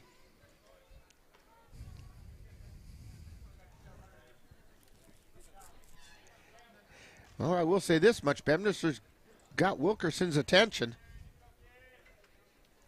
And the pitch. Foul ball back into the net. Just off to our left. I was going to make Jay have to try to field one there in a second. I got to find my glove. I could take it in my hat, I suppose. And the pitch. That's high for a ball. 1 ball and 2 strikes. 1 out. Xavier Bemister is on first. Wilkerson looking in towards Knickerbocker. He's at the belt. And the 1-2 pitch. That's foul down the left field line. Made Ryan Bemister duck out of the way. Call 715-834-8431 for full automotive repair, preventive maintenance since 1952. So 1-2 is the count.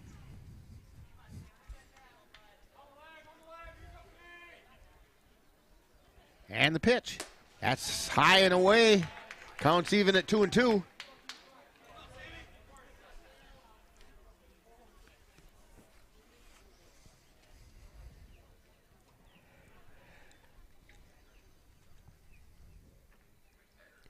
Wilkerson throw to first.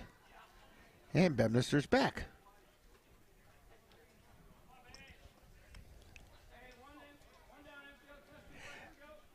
I think Wilkerson might be hoping to catch Bemister a little flat-footed.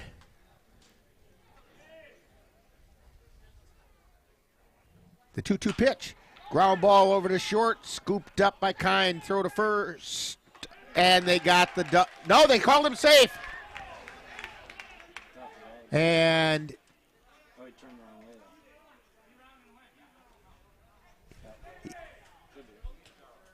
Now they're going to have a conversation. My understanding of the rule is you don't have to turn to the right as long as you don't make an attempt towards advancing. And I think that's what they're talking about. The Red Sox came off the field. There was a force out at second. And they're saying Knickerbocker is out. So, he grounded into the double play. That's a 6-4-3. And for the Cavaliers, no runs, 1 hit, no errors, nobody left. And we've played 4. And it's the Red Sox 1, Cavaliers nothing on NLWN-TV. When people are fed, futures are nourished. They can connect with the world around them, unlock endless possibilities, and thrive. Join the movement to end hunger. Volunteer. Advocate. Donate. Go to feedingamerica.org/act now. The roar of our engines, the pump of our heartbeats, the pedal to our metal. The sparks that ignite us, the pistons that push us, the passions that drive us, on the roads that unite us. Napa has America's largest network of parts and care, here to be the fuel that keeps you firing on all cylinders. Visit either of Eau Claire's 2 locally owned Napa Auto Parts stores on Highway 93 or North Claremont Avenue. And we got controversy up here in the press box, let me tell you. New episode of You Make the Call. Yeah, or something. There we go. So was Knickerbocker trying to go to second? Does he have to make an attempt to second if he turns to the left? Go ahead and send your opinion if you're watching live. We are monitoring the live feed, and so if you reply, we will see it. Maybe even give you a shout out.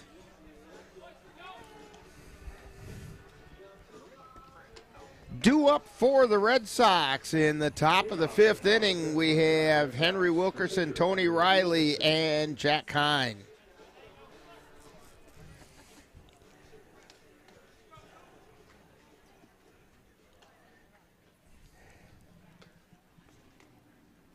And Cooper Dykes fires one inside for a ball.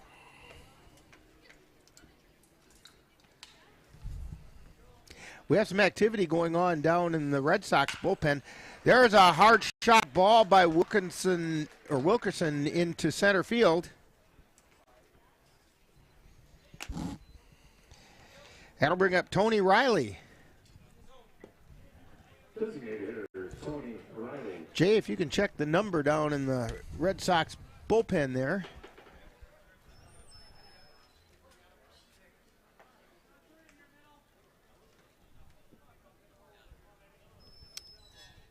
His number's behind him, so I'll get it as soon as he throws another. Shows bunt. He offered, and it's a called strike. I guess that's technically a swinging strike.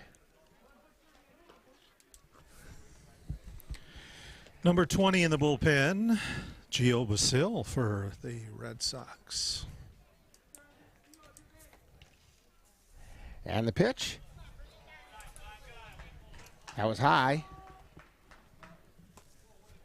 Bazile is currently the second baseman for the Red Sox, but he's being DH'd for.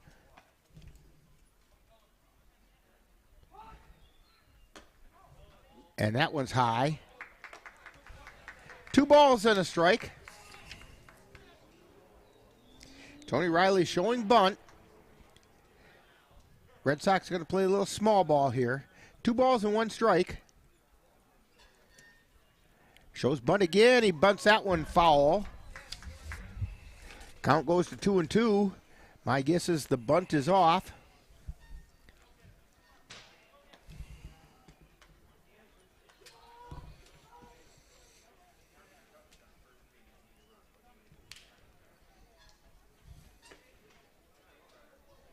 And the pitch. That one gets past Knickerbocker back to the screen.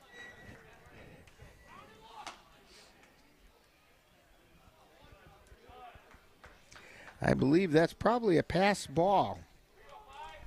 And Jay is nodding his head, yeah. Because I think that was a very catchable ball by Knickerbocker.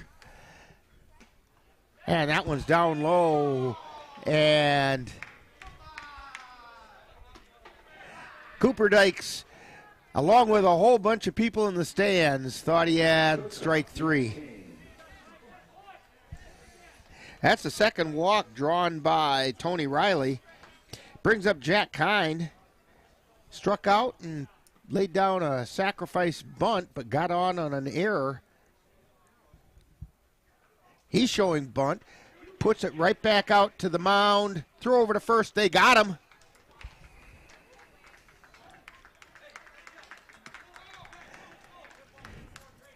That was Dykes throwing it to Gopinski, who was covering on the play.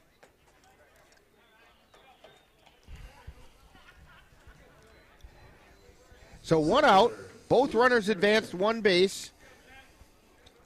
So we have Wilkerson at third, Riley at second. Luke Erickson at the plate. There's a strike.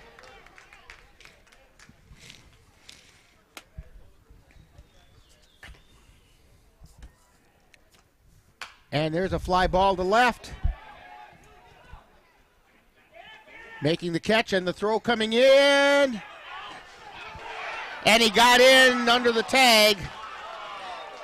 And the Cavalier fans don't like it, but from here it did look like the throw made Knickerbocker back on the away side of the plate, and he had to come across the plate to get him, and I think by that time Wilkerson got in. So give Luke Erickson a sacrifice fly to left field, and that scored Wilkerson. Tony Riley ended up on third with 2 down, and Jonah Hansen at the plate.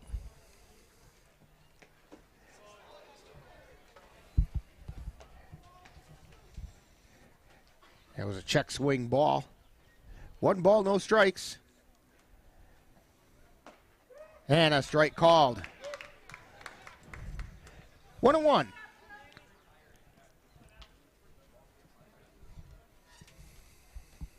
And the pitch. Ground ball down the first base line.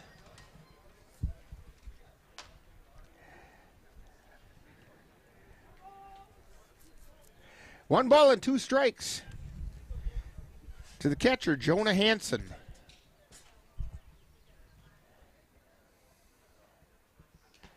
That pitch is in the dirt on the inside. Good block that time by Knickerbocker. 2 balls, 2 strikes, 2 down.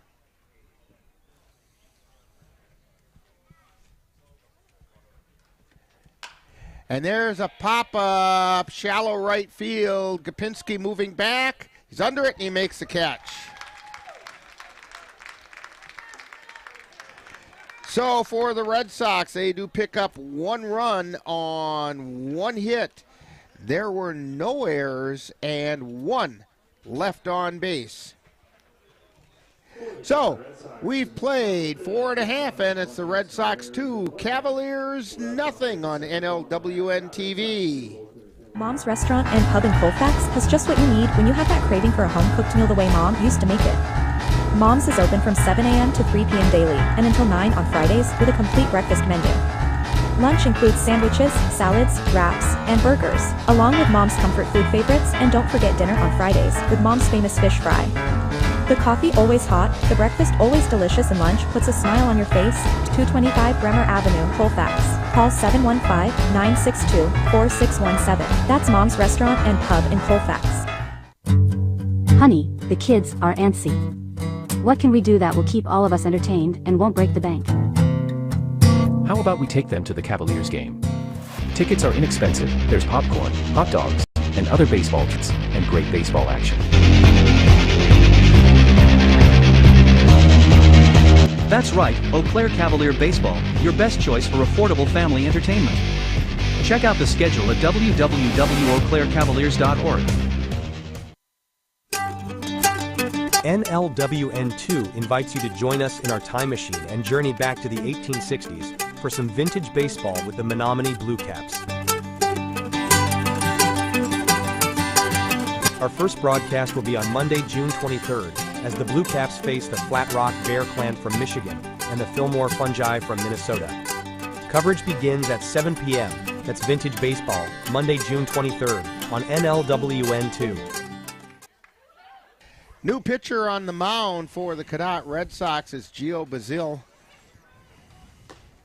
And the numbers on Henry Wilkerson, he went 4 innings, gave up no runs, 3 hits, struck out 4 and walked 1. I'm looking to see who's playing second base, see if they just flip-flopped spots.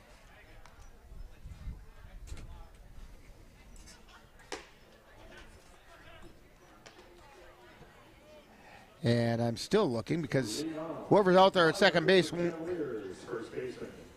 Well, no. Let's see here. Bragansky is at second base.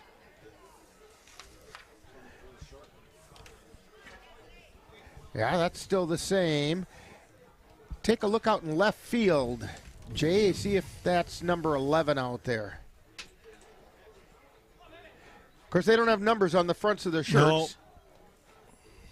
I'm almost betting that that's the case, that Wilkerson went out to left field.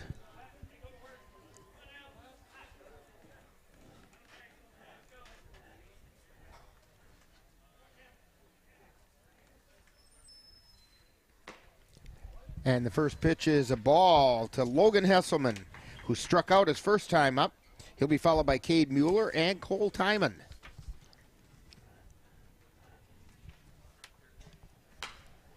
And that one's fouled back into the screen. Now pitching for the Cadott Red Sox, number 20, Gio Basile.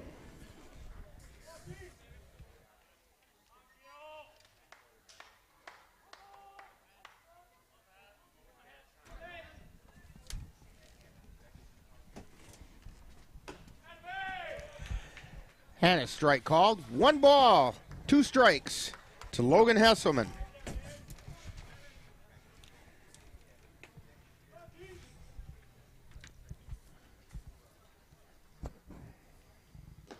And that one's down low. 2 balls, 2 strikes. Cavs need some base runners.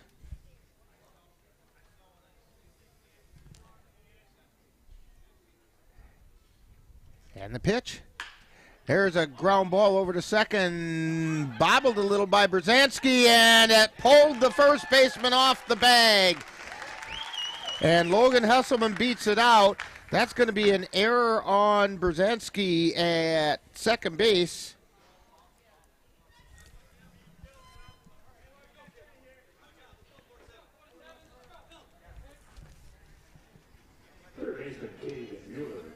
That'll bring up Cade Mueller for the Cavs.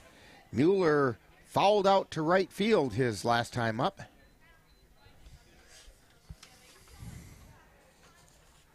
Swing and a miss.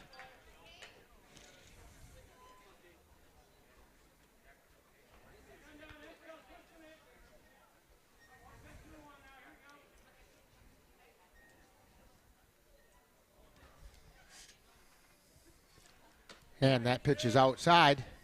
1 ball, 1 strike.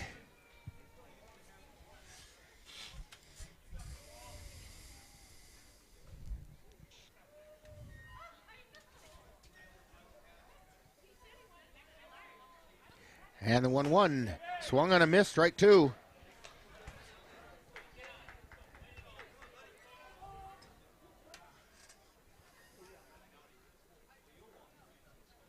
Gio Basile on the mound. He's at the belt. And the 1-2 pitch. Swung on a miss, strike 3.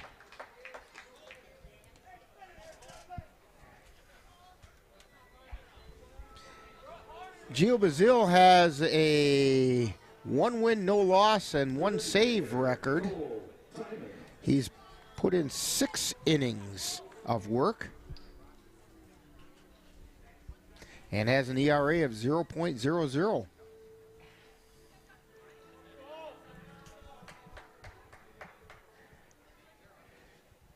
And the pitch to Cole Timon is down low.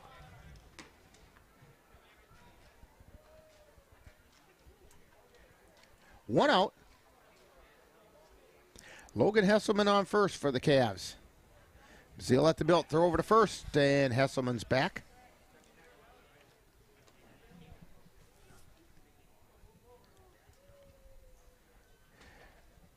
Basile came to the Red Sox via the Beef River Bullfrogs. Pitch is high.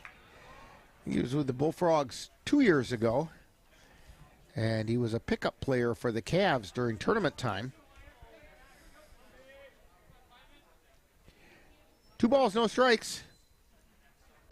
There's a strike on the outside third.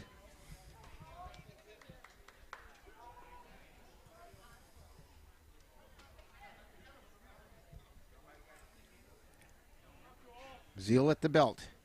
And the pitch. That's high. 3-1. Hitter's pitch now for Cole Timon.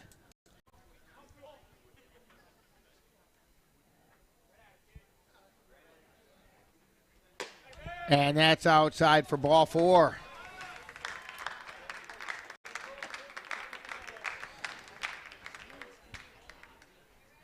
That'll bring up Riley Gopinski.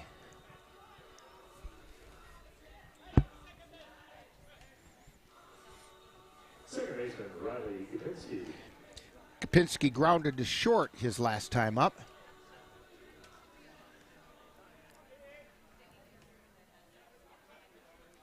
That pitch is outside for a ball.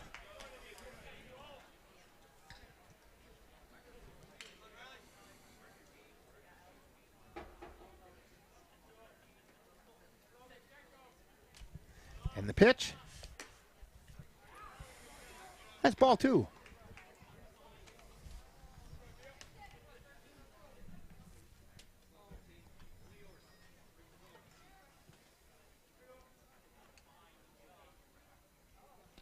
And the 2-0 pitch. That goes to ball three.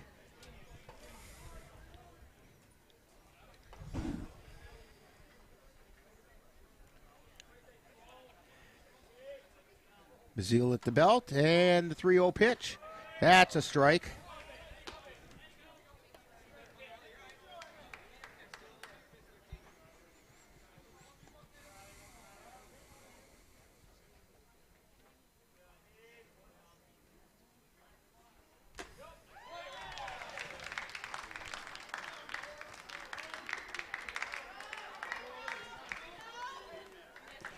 And ball four, so the bases are now loaded. And we have a pinch runner going in for Cole Timon. That's Ryan Hall. Number 5, Ryan Hall.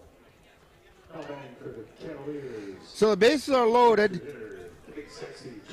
Jerome Delikowski comes to the plate with 1 out.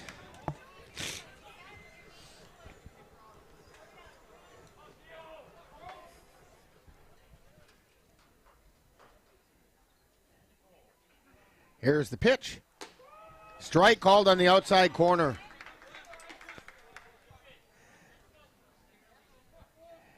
Ken Stelter likes that outside corner, evidently. There's the pitch. Strike two called.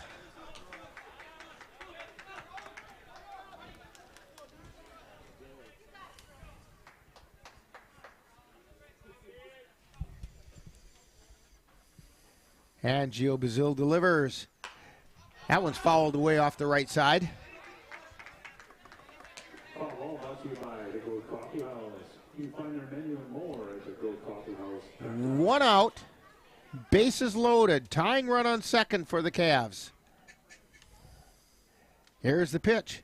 Swing and a miss. Strike three. That's the second time Delikowski's gone down on strikes. That'll bring up Trenton Palmer. He drew a walk his last time up. Cavs wouldn't mind if he did that again because that would be a run.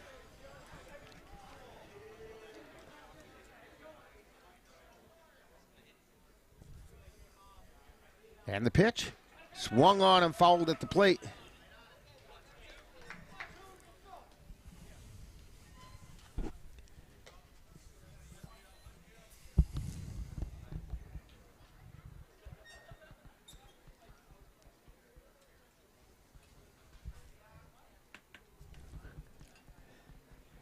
No balls and 1 strike to Trenton Palmer. Here's the pitch. That was eye and away.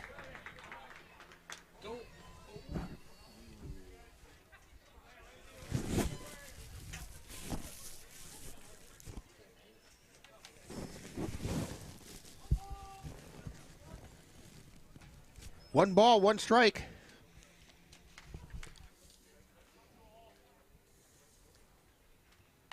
Fouled at the plate. Count goes to 1-2 with 2 down.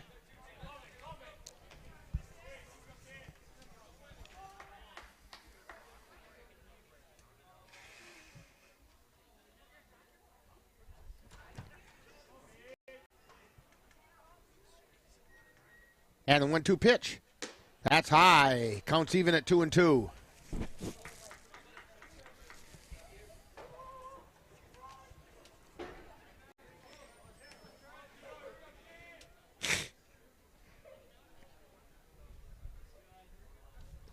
And the 2-2 pitch.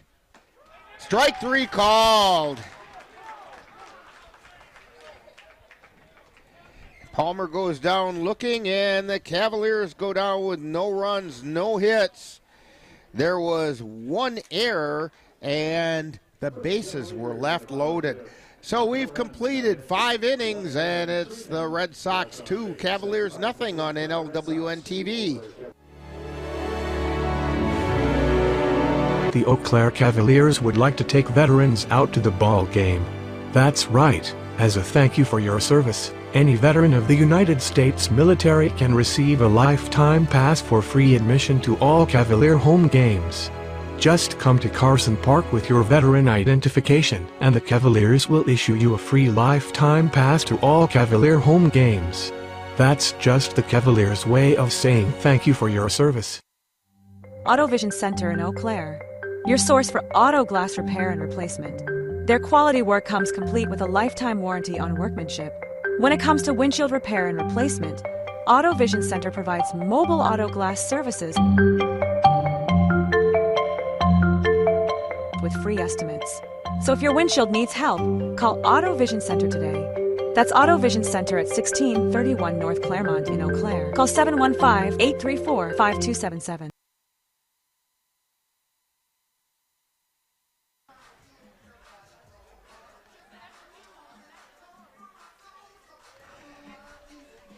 And we're back here at Carson Park.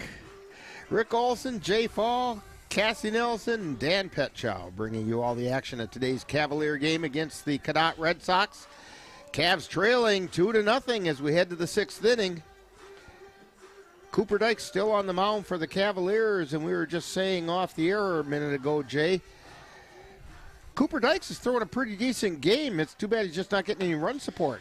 Yeah, that stung to have bases loaded and 3 left at the end of that one. So, yeah, they had the tying run in scoring position with less than 2 outs and could not push anything across the plate. Well, they'll just have to do it in upcoming innings. Due up for the Red Sox, Cole Backham, Jack Redwine, and Carter Hesselman. And the first pitch to Backham is behind his back.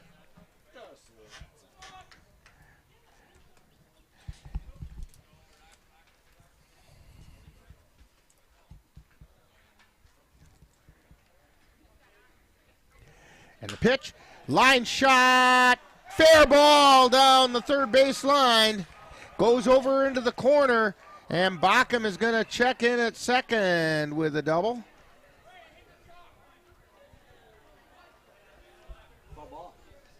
No, I thought he called it. Well, evidently he did call it foul. I'll tell you what, that clearly drew chalk, which is a fair ball. And I think Cole Backham has a legitimate beef. Now it's 1 ball, 1 strike.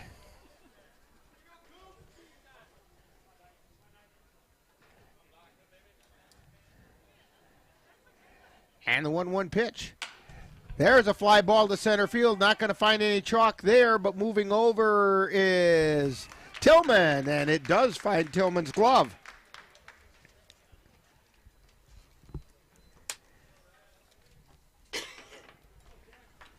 That'll bring up Jack Redwine. Redwine singled to center and then flew out to center. So he's 1 for 2.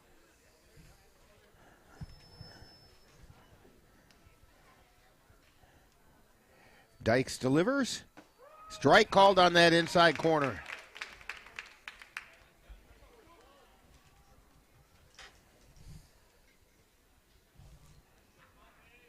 And the pitch. That one missed outside.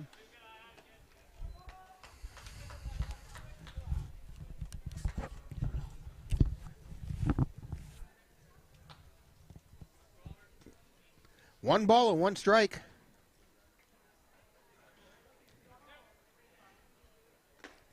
That one missed inside.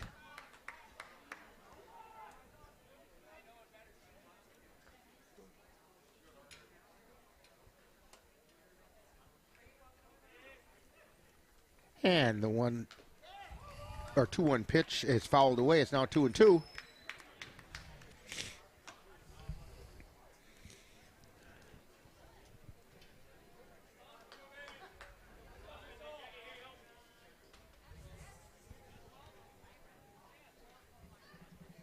And the 2-2 pitch is inside, ball 3.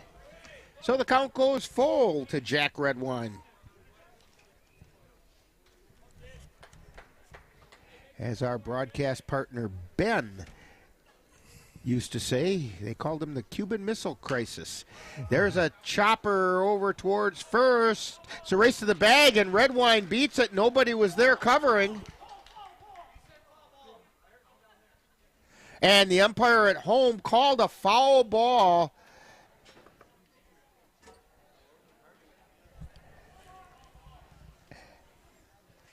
And all that action for naught. As Jack Redwine returns to the plate. For the second time in the inning. 3 balls, 2 strikes. Redwine can't believe he ran all the way down there for nothing. Little warm-up run. And the 3-2 pitch. Strike 3 called, and Redwine did not like that call. As he went down looking, that's going to bring up Carter Hesselman with 2 outs. Third baseman Carter Hesselman.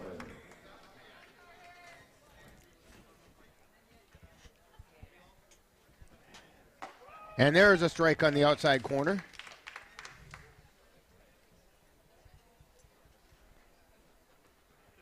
Dykes delivers. Fly ball out towards right field. Palmer ranges over. He makes the catch. And the Red Sox go down in order. No runs, no hits, no errors, nobody left on base. And we've played 5.5 innings, and it's the Red Sox 2, Cavaliers nothing on NLWN-TV. If your estate isn't looking quite estate-like, let Midwest Environmental Consultants landscape your estate right up to snuff with installation of retaining walls, brick patios, foundation planting beds, and so much more. Then they'll keep it that way with their expert lawn care service. Call Midwest Environmental Consultants at 608-468-2067. Let Midwest Environmental Consultants help make your estate the showplace of the neighborhood. I'm Chris Jakovic. I served in the United States Air Force, and I deployed 3 times. So in 2017, I was serving as an Air Force First Sergeant. Our motto in that role is "My job is people, everyone is my business." But unfortunately in that year, I would lose my own brother, Lance Corporal Adam Jakovic, to suicide. The majority of veteran suicides are from guns. I store my weapons securely, not only for myself, but for my family. My service never stops.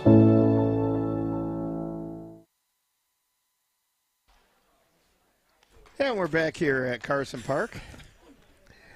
Heading into the bottom of the 6th inning, due up for the Cavaliers. We have the top of the order, Brayton Tillman, Xavier Bemister, and Diego Casado. Cavs down by 2. They need to get a little something going.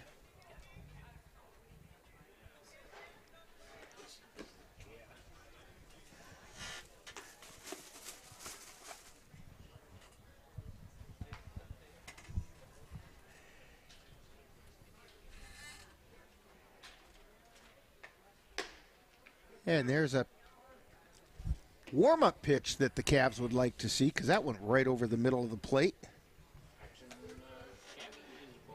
Oh yeah, some bodies heading down there towards the bullpen for the Cavs. That's Bryson Gash going down there to warm up. Speaking off the bottom of the 6th for the Cavaliers, by the order, Brayton Tillman.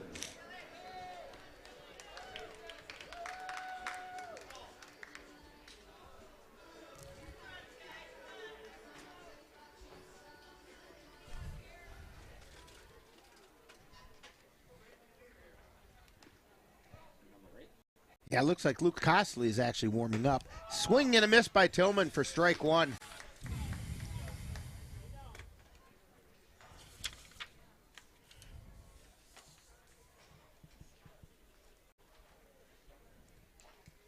Here is the pitch. There's a pop foul out of play. That ball brought to you by Island Lake Endeavor. You can email them at islehoperental@citizens-tell.net. That's located on Island Lake, part of the Island Lake chain of 4 lakes. Gio Bazile in relief. Here's the pitch. Foul tip to the glove, but it fell out. So count remains 0-2. Hansen thought he had that one. Tillman struck out his last time up. He's 0 for 2 today.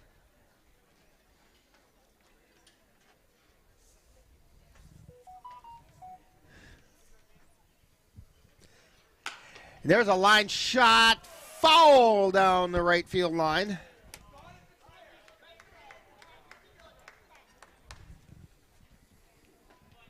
That ball brought to you by Madison Street Auto Body. Independently owned and operated since 1952.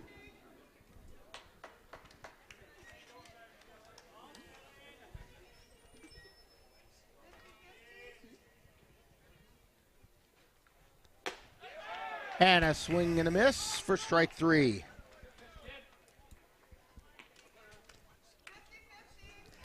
That'll bring up Xavier Bemister.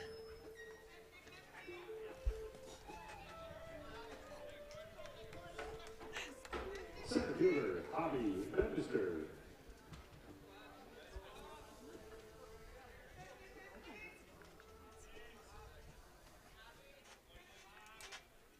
And the first pitch to Bemister is high for a ball.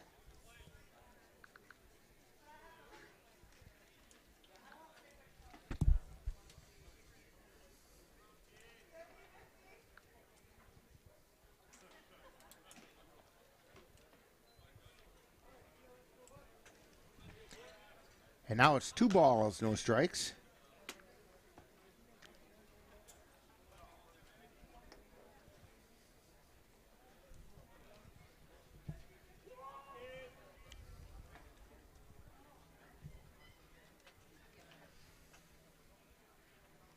And that's high.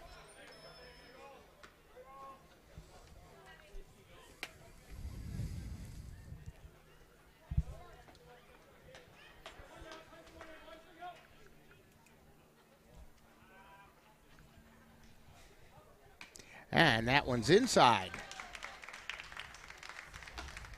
So Bemister draws a walk. He's reached safely all 3 times he came up. And that's going to bring up Diego Casado.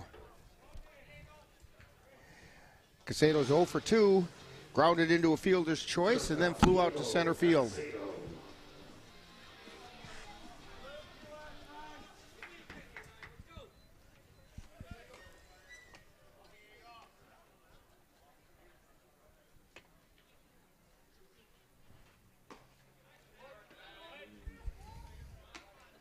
And that missed outside.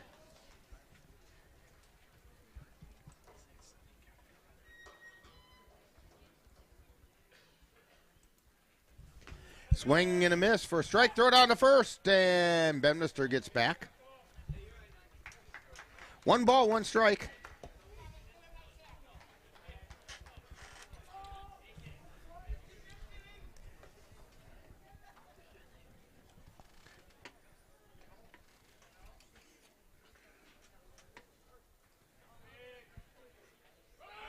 Runner goes, swing and a miss, throw it on to second, and Bemister's in with the stolen base.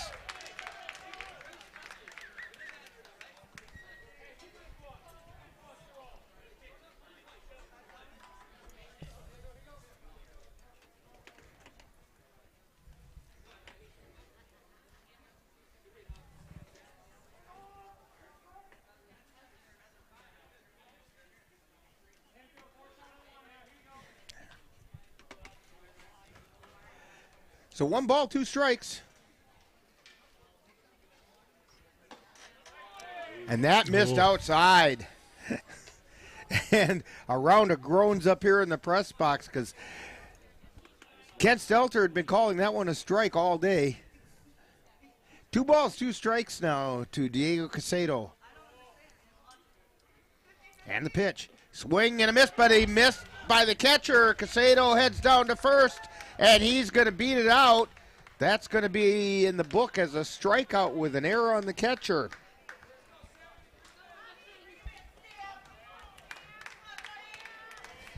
Bemister ends up on third.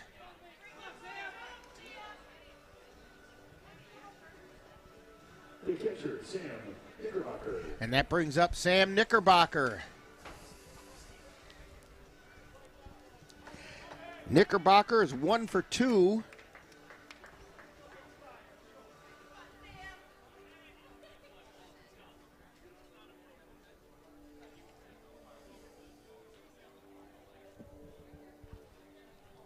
He singled to left and then grounded into a 6-4-3 double play.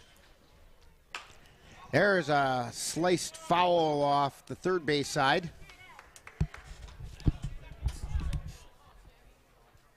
All brought to you by Auto Vision Center, open Monday through Friday, 8 a.m. to 5 p.m. Runners both take their leads. And there's a line shot out into left field, falls in for the base hit. Bemister comes in to score as Diego Casado is at second. So Knickerbocker gets an RBI single.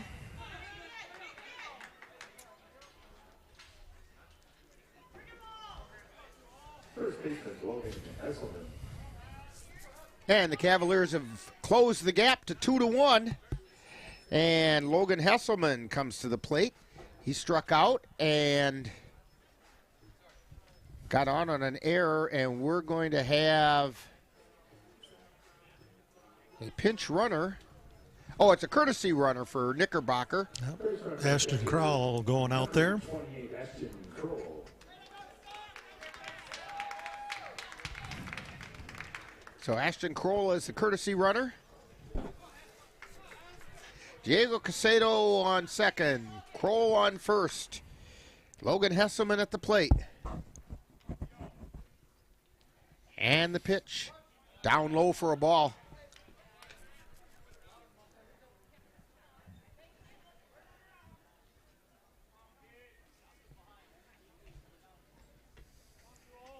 Bazile at the belt, and he delivers. There's a strike called on the outside third.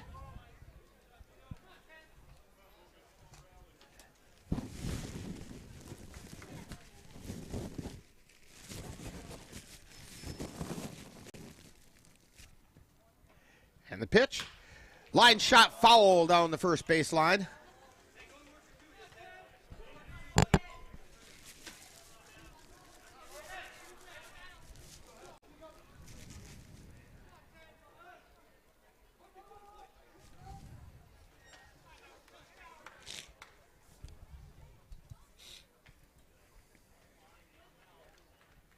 Swing and a miss for strike 3. That's the second time today Hesselman's gone down on strikes. So with 2 down, brings up Cade Mueller. Third baseman, Cade Mueller. I'm sure Gio Bazile feels a little raw that he's basically struck out the side. That's high and tight for a ball. Because he struck out Tillman to start the inning. Struck out Casado, but the catcher missed the ball, and then struck out Hesselman. Pitches outside for a ball. 2 balls, no strikes. Cade Mueller, who fouled out to right and struck out his 2 previous appearances. And the pitch. That one's fouled back into the screen.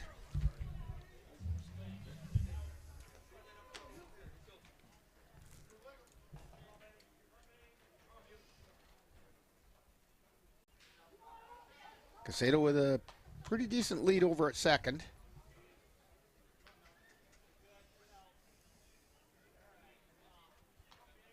Bazile at the belt, and he delivers. Fly ball, right field foul into the fan deck area. Ball brought to you by Cadott Coffee House. While you're there, make sure you check out the Artist of the Month series. So 2 balls and 2 strikes, 2 down, 2 on.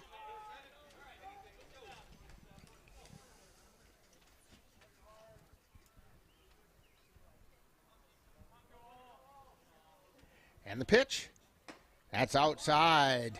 Count is full. It's traveling time now for the runners. Crowell at first, Casado at second.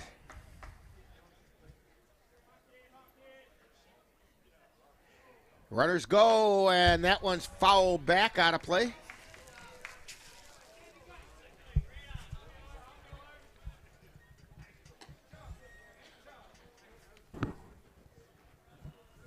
Three balls and 2 strikes.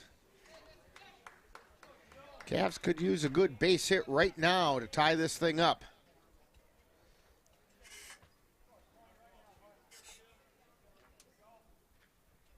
Runners go, and there's the pitch. And he called strike 3. Cade Mueller didn't like that call. That's the second time he's gone down on strikes. So for the Cavaliers, they do pick up 1 run on 1 hit. There was 1 error, and 2 were left on base. We've played 6, and it's the Red Sox 2, Cavaliers 1 on NLWN-TV. Get in touch with the roots of the Chippewa Valley at the Chippewa Valley Museum. Located in Eau Claire's Carson Park, with a mission of connecting people to their community and inspire curiosity. From reinventing the Chippewa Valley, a century of change in farm life, the Farmhouse Theater, along with the Wisconsin Logging Museum and Logging Camp. Also, the Chippewa Valley Museum features special temporary exhibits and traveling exhibits, as well as web exhibits. The Chippewa Valley Museum is open Tuesdays through Saturdays. Call for more information at 715-834-7871. Summer hours at the Chippewa Valley Museum start today, and you can find out more about those summer hours by contacting cvmuseum.com for more information. And also going on today, let's see, I'm checking the time, a little bit of time still. There's some live music going on at the Wisconsin Logging Museum. There's all kinds of stuff going on with the opening of the Wisconsin Logging Museum for the summer season. That's an 1890s logging camp being run by the Chippewa Valley Museum. Old-timers here called it the Paul Bunyan Logging Camp. And they have a special scavenger hunt as you tour through the exhibit and the logging camp buildings. And you can also try your hand at getting logs moving in a PV pole race. And so get on over to the museum today and enjoy the opening, beautiful day for it, of the Wisconsin Logging Museum. Top of the 6th inning, or top of the 7th inning, and due up for the Red Sox are Logan Brzezinski, Henry Wilkerson, and Tony Riley. Brzezinski fouls that pitch down the third baseline, calls 1-1. Cooper Dykes still on the mound.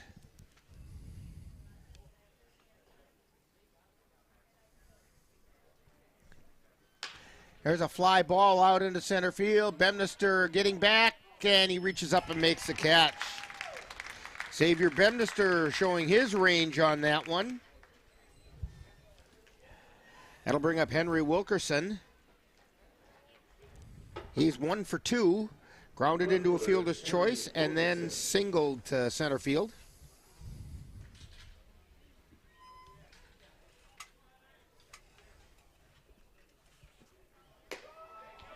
And the first pitch is a strike.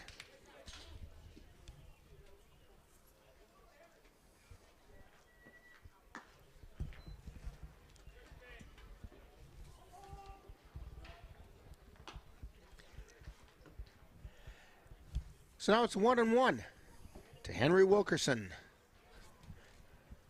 left fielder. And that one got him in the hip.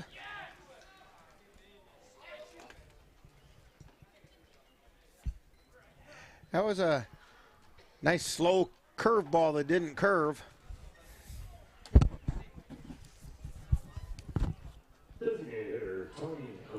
Tony Riley stepping to the plate with one out, one on.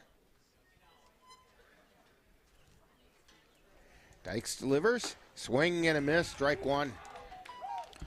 Swinging for the fences on that one. Yes, he was. It's very tempting for left-handed hitters to try to pull it because it is a short porch to right field. That one missed outside. 302 down the right field line, 388 to straightaway center, and 319 down the left field line. But that 302 looks really tempting. Excuse me. That's that high pollen count. 1 ball and 2 strikes to Tony Riley.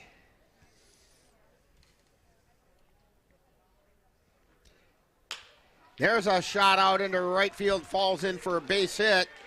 Rounding second and heading over to third is Wilkerson. And the Red Sox have runners on the corners.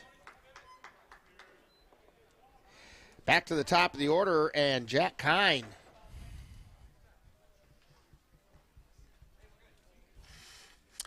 Struck out, got on base by an error, and was part of a pitcher to first base fielder's choice in his last times at bat.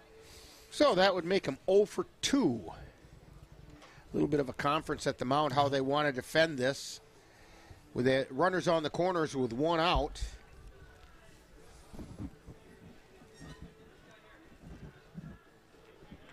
I wouldn't be at all surprised to see Kine show bunt here.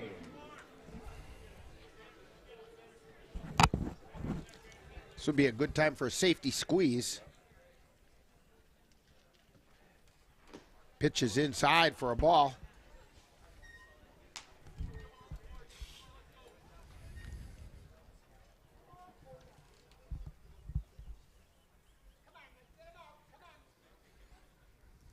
And the pitch. Oh, that just missed low. 2 balls, no strikes.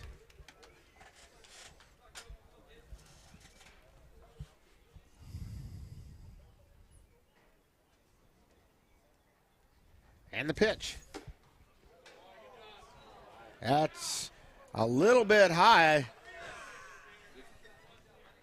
3 balls, no strikes. They're being kind of careful here with Jack Kine. And there's a strike on the inside corner.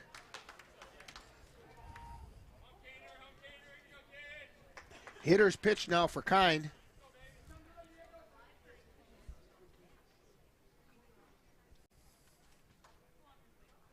And the pitch. Oh, must have been a hair high. And so Kine draws the walk to load the bases. And Ryan Bemister is going to go out and have a discussion. Bryson Gash looks like he might be ready to go in.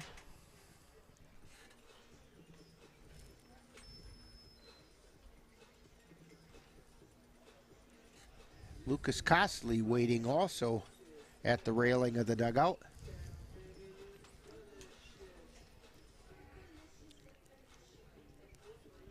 As they're talking, I think it's mostly a defensive conversation here. And he gives Cooper Dykes a pat, and everybody returns back from whence they came. For the next 3 batters and the next 3 coming up, there was only 1 hit in their last 3 times at bat for all of them. So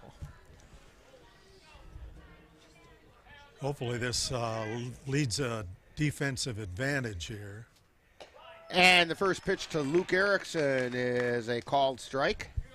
Of course, over in Cadott, I think it was last year, we saw Luke Erickson hit a grand slam home run. That one just missed outside.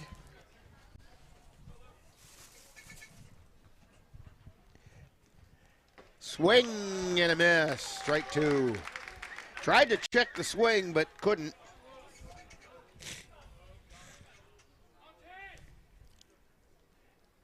Here's the pitch.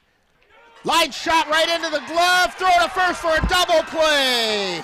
Riley Gopinski goes up and snags it and then throws to first for the double play.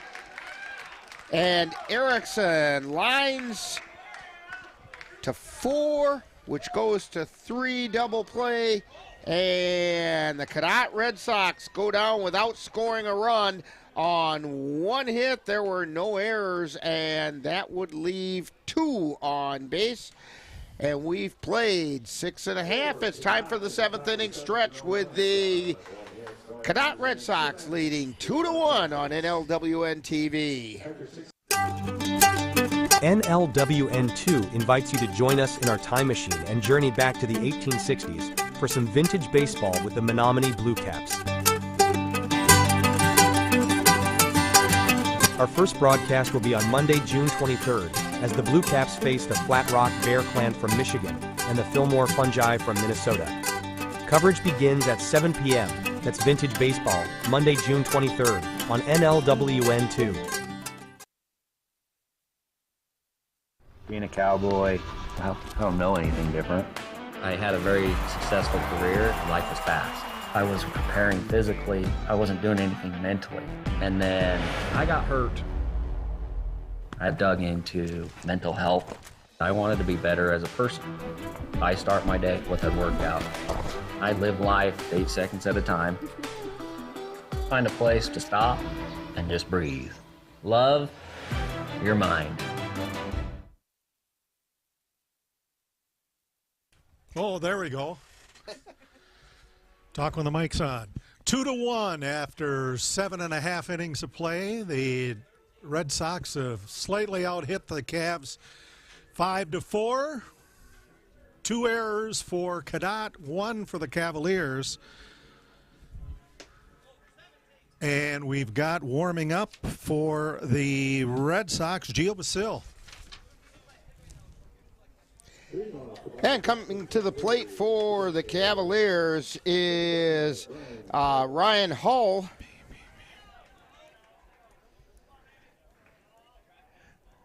Who's in for Cole Timon as the designated hitter. Came in to pinch run for him. And that pitch is outside for a ball. Hull still looking for his first hit as a Cavalier.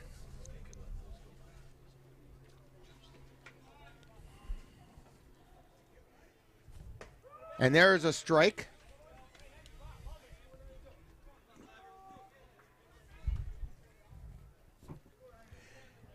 Respectable crowd for the Cavs today, sitting out enjoying the sun-splashed bleachers. Swing and a miss, strike 2. Due up after Hull, Riley Gopinski and Jerome Delikowski.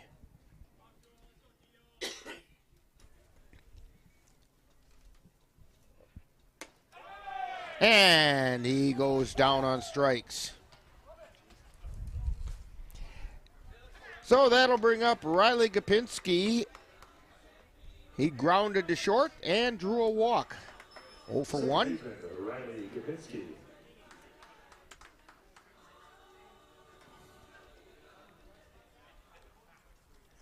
And the pitch. There's a strike on the outside corner. Kurt Stelter has been calling that corner all day.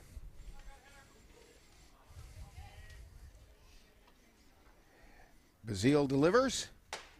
And there's the inside corner.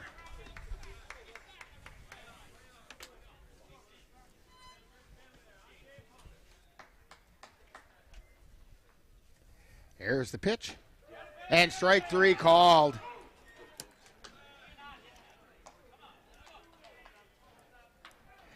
So 2 down and brings up Jerome Delikowski. No, we have a pinch hitter. Carter Veith is at the plate.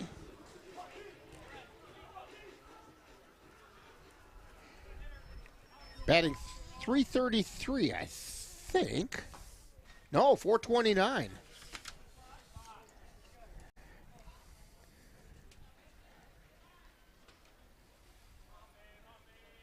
First pitch was a ball. Here's Bazile's delivery. That's outside for a ball. 2 balls, no strikes.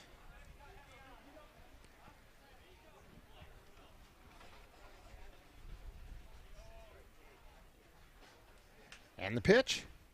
That's way outside.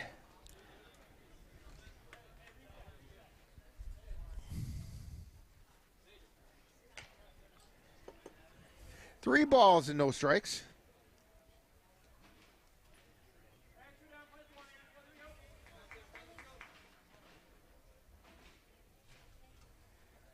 Bazile winds and fires. There's a strike right down the middle of Water Street. Veith taking all the way on that one.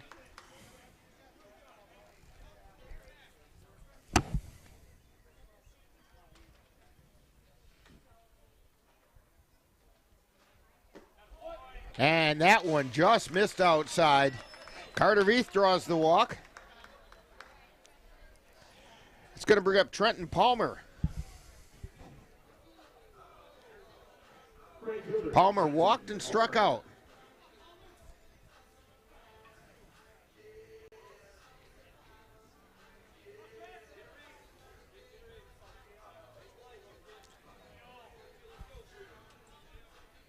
Veith takes his lead. And the pitch. Line foul.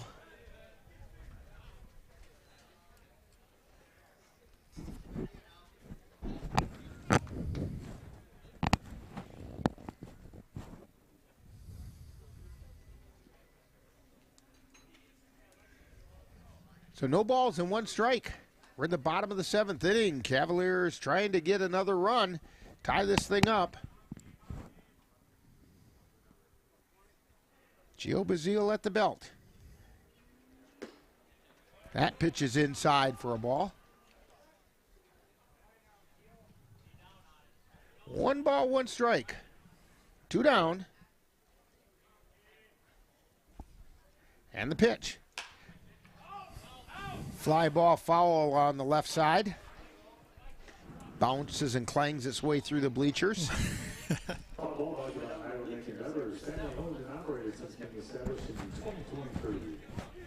Just like a slinky used to, yeah?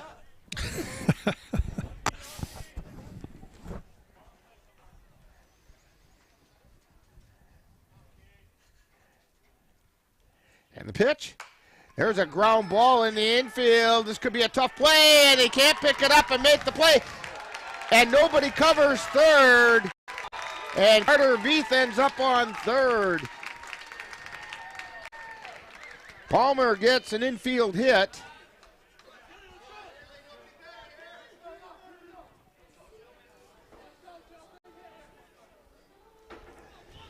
Carter Veith on third. Trenton Palmer on first. Top of the order, Brayton Tillman, who's 0 for 3. He's due today.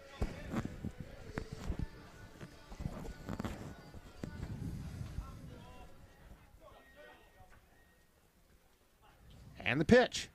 Fouls that one straight back.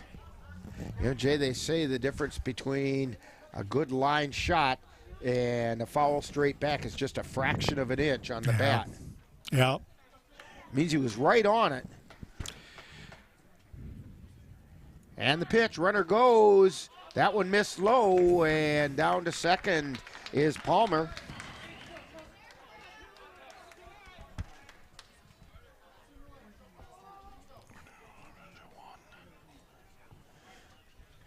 Runners at second and third. 1 ball, 1 strike. And the pitch. That one's fouled at the plate.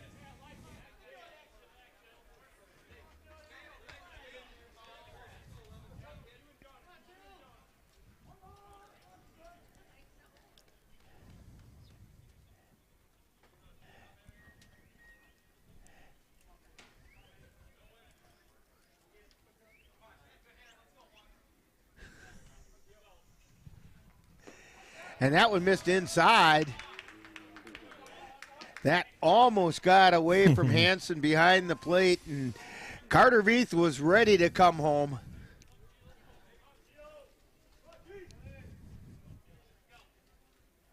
2 balls, 2 strikes, 2 down. Gio Bazile at the belt. And the 2-2 pitch. Fly ball out into right field. Drifting back is Redwine, and he makes a catch.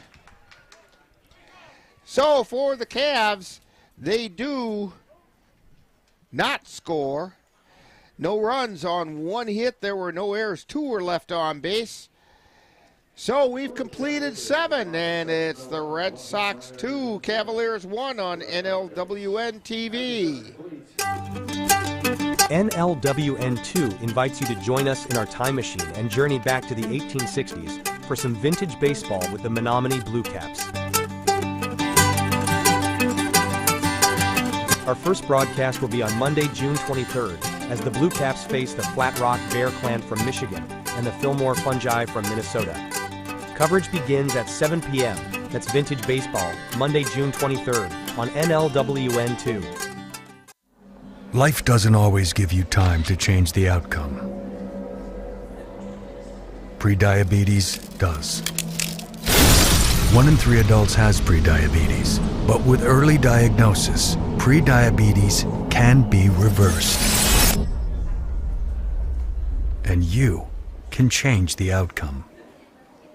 Take the 1-minute prediabetes risk test today. Go to doihaveprediabetes.org. My name's Stacy, I'm 57, and I was adopted in 2020. One teen can come in and make you look at life in a whole different way. You know, he's my father, so I look up to him a lot. If I can be 10% of the man he is, I'll be a happy person for sure.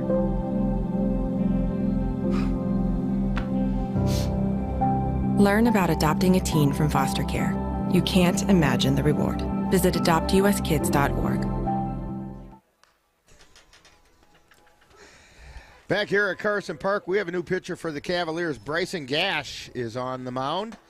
The numbers for Cooper Dykes, he went 7 innings, gave up 2 runs, 1 of which was earned on 5 hits, 3 strikeouts, and 3 walks. Due up for the Red Sox, Jonah Hansen, then Cole Backham and Jack Redwine. The numbers on Bryson Gash, he's made a couple of appearances. That pitch is inside for a ball.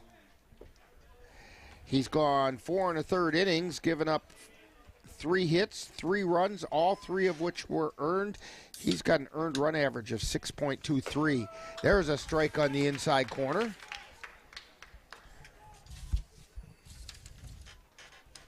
Jonah Hansen is 1 for 3 today. Single to right and then grounded to second and popped to second. There's a strike on the outside corner. Ball and 2 strikes. So we're in the top of the 8th inning.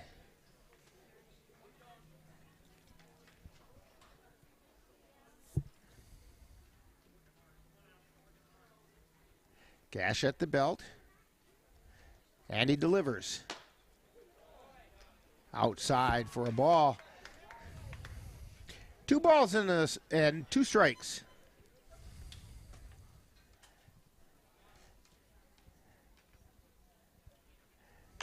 There's a shot out to short. Snagged by Diego Casado. And 1 away. It's going to bring up Cole Backham. He's 0 for 3. Popped to second, flew out to center field, and flew out to left.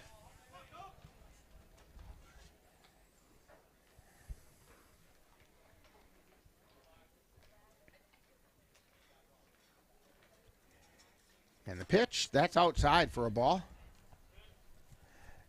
That one got by Knickerbocker back to the backstop.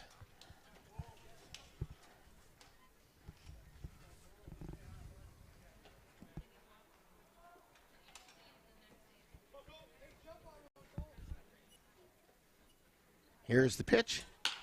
Line shot, just past the glove of Casado, out into center field.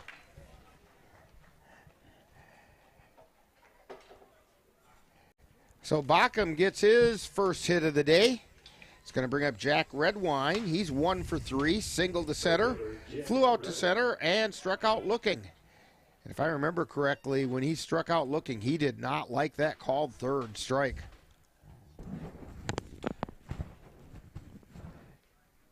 There is a line shot out to center field, and Bemister can't make the ankle-high catch. Throw comes into second, and everybody's safe. So Redwine gets credit for a double. Runners at second and third.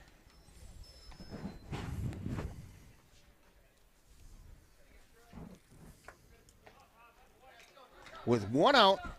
Third baseman Carter Hesselman. And that's going to bring up Carter Hesselman.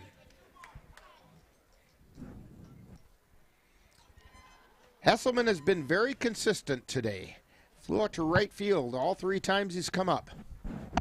That pitch is outside. Knickerbocker had to dive out to get it and then spun around to make sure nobody was thinking about scoring.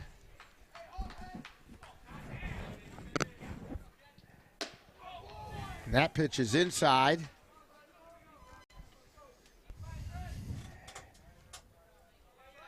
Jonah Hansen's on third. That's outside. Or check that. That's Cole Bachama's on third. And Jack Redwine on second.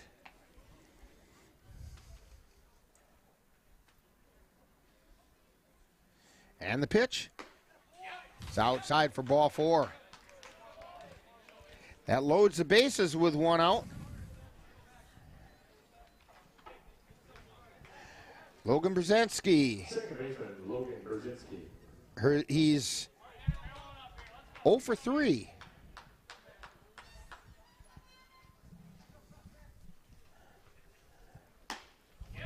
That one's outside.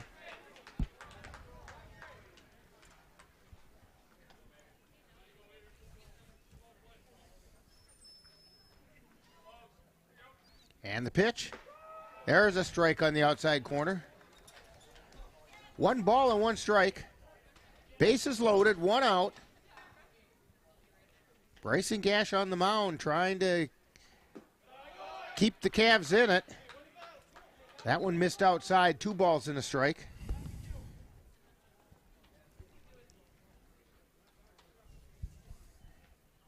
And the pitch. It's outside.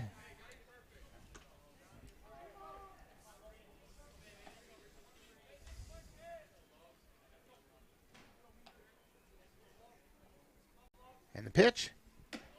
That's high, ball 4, and it walks in a run.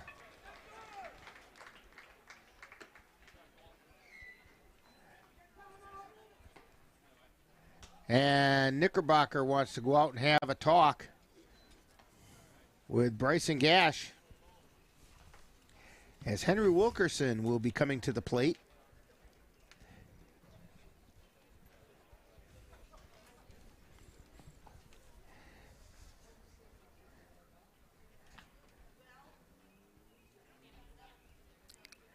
Timely hits with some pitching struggles here. Yeah, mainly to the outside has the Red Sox up by 2. And I think Gash got his confidence shook a little bit. Yeah. First batter hit a pretty sharp line drive right into the glove of Diego Casado. Then there were a couple base hits. So when he puts the ball over the plate, they hit it. And he missed on that one. To Henry Wilkerson. There's a strike called.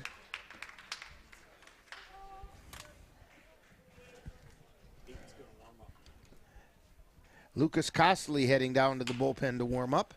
Ground ball to second, throw to short, and back to first, and he beat it out. So, Wilkerson's on a fielder's choice. 4-6. He does pick up the RBI as Jack Redwine came in to score. Designated hitter Tony Riley. So Tony Riley comes to the plate with 2 down, Runners on the corners. And that first pitch is a strike called. Hesselman's on third. Wilkerson on first.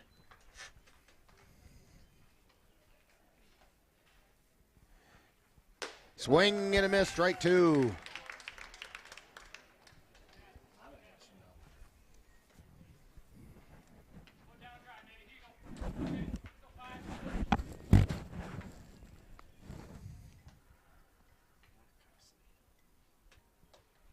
Runner goes, throws inside, and throw down to second. It was a called strike anyway. So Tony Riley goes down looking, and the Red Sox pick up 2 runs on 2 hits. There were no errors, and 2 were left on base. We've played 7.5, and it's the Red Sox 4, Cavaliers 1 on NLWN-TV. Achieving my goals as an adult was challenging without a high school diploma. With the help of an adult education center, I finished my high school diploma and it changed my life. This yearbook is a testament to your accomplishments and how they have impacted all of us. Getting my high school diploma made me feel like I can do anything. Now I can help the kids in my community achieve their dreams. When you graduate, they graduate. Visit finishyourdiploma.org to find free and supportive adult education centers near you. I don't think that many kids in my son's school even do it. He makes fun of his friend who vapes. He would never try it. She's into soccer. She's on the honor roll. She's just not the type. No way. No way. No way. No way, my kid would never vape. Get your head out of the cloud. Today, nearly 8,000 kids will start vaping. Maybe even yours. Learn about the dangers at talkaboutvaping.org. We've got some activity going on down in the Cavalier bullpen. It appears to be Blake Bemister warming up. Ryan Hall is also warming up. Due up for the Cavaliers in the bottom of the 8th inning, Xavier Bemister, Diego Casedo, and Sam Knickerbocker.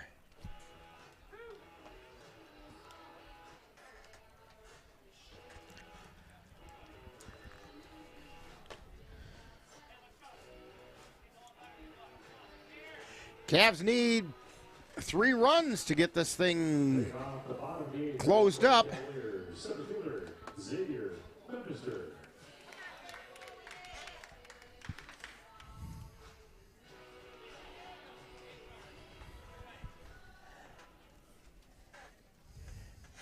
Gio Bazile on the mound, and Bemister hits a pop-up in shallow left field, and back to make the play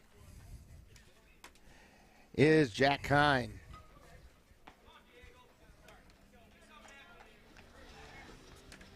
That'll bring up Diego Casedo. Diego Casedo. Casedo is 0 for 3. Grounded into a fielder's choice, flew out to center field, struck out but got on an error by the catcher. And there's a strike on the outside corner. Casedo was kind of surprised at that one.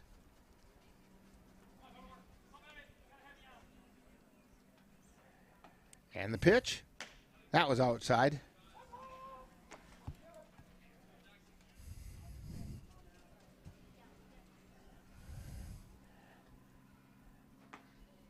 Here's the pitch. There's a pop-up into shallow center field, and moving over is Brzezinski, and he makes the catch. So with 2 down, up steps Sam Knickerbocker. Knickerbocker single to left. It was an RBI single, driving in the only Cavalier run of the day.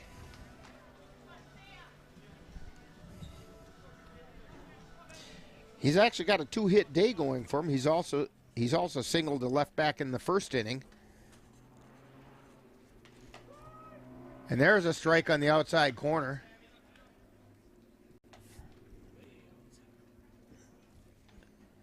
I think maybe a threat of the ball caught that corner. And that was inside. Sam had to do the Knickerbocker 2-step there to get out of the way of that one. Cassie, you know how to do that dance, don't you? She's nodding her head, you bet.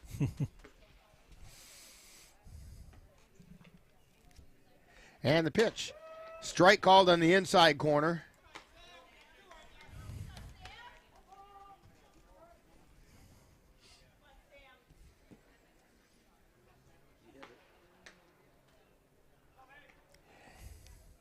And the pitch.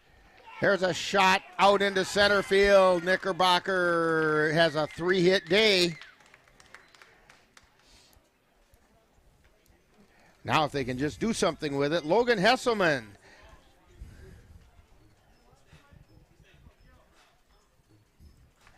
And Knickerbocker's going to stay in for a bit. They aren't going to put a courtesy runner in there for him.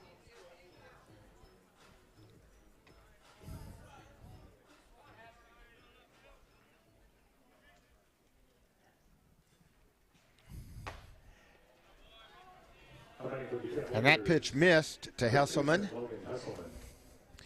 Hesselman struck out twice and got on an error by the second baseman.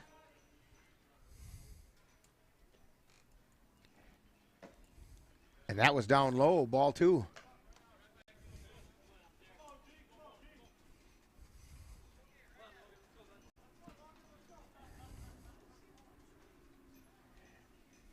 And the pitch. That's high for ball 3. Cade Mueller on deck.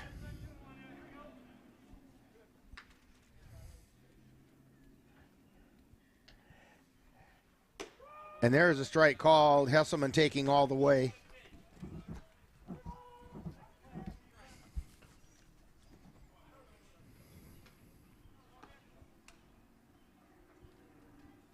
Bazile at the belt, and he delivers.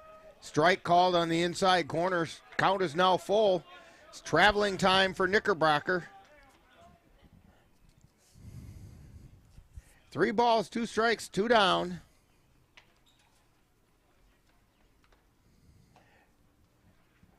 And there's a ground ball over to second. Flip to first in time. So the Cavaliers pick up no runs on 1 hit, no errors, 1 left on base. We've played 8 innings, and it's the Cadott Red Sox 4, Cavaliers 1 on NLWN-TV. I don't remember how it started. Go to that. Our back and forth. It always came back. Dad! You probably don't remember what you told me. That was perfect. But I heard every word.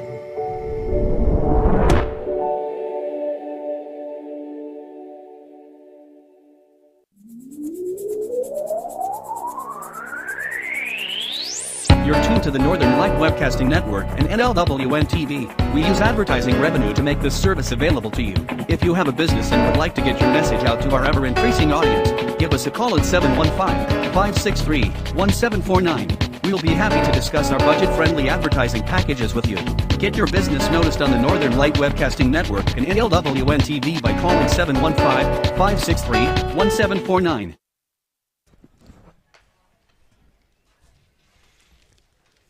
And we're back here going into the 9th inning. Bryson Gash still on the mound for the Cavs. And due up for the Red Sox, Jack Kine, Luke Erickson, and Jonah Hansen. To join us tomorrow on NLWN-TV as we bring you the Eau Claire Cavaliers taking on the Jim Falls Sturgeons in a doubleheader game games from Grudem Field in Jim Falls.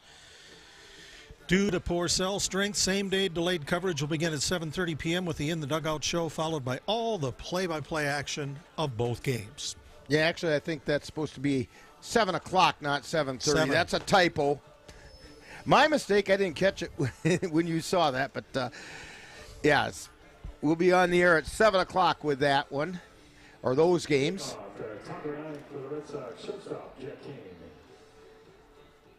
Just can't get a signal strong enough with enough bandwidth to carry video out of Jim Falls. Jack Kine steps to the plate. And the first pitch is high for a ball. He's 0 for 3, actually 0 for 2. Struck out and grounded back to the pitcher. There's a strike called. He also put down a sacrifice bunt and drew a walk.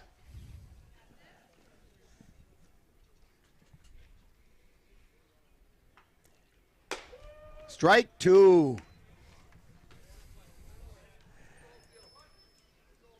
One ball and 2 strikes.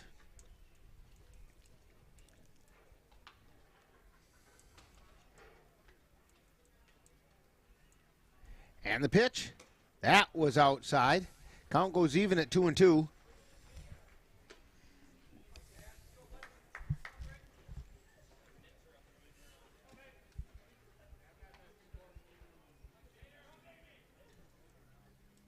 And the pitch. That just missed. I think he called it a hair high.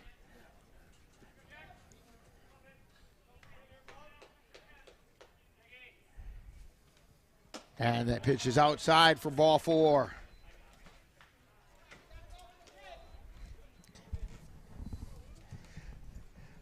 So Kine draws the walk. It brings up Luke Erickson. Lined out in a spectacular double play. Lined it to Gopinski at short, who fired over to Hesselman at first for the double play in his last at bat. And that was a called strike on the inside corner.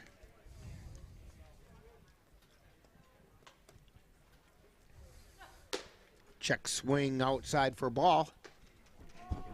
He had a notion.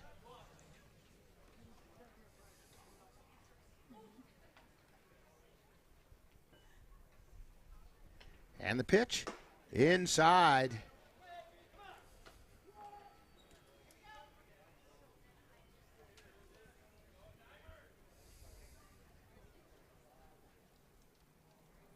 And the pitch.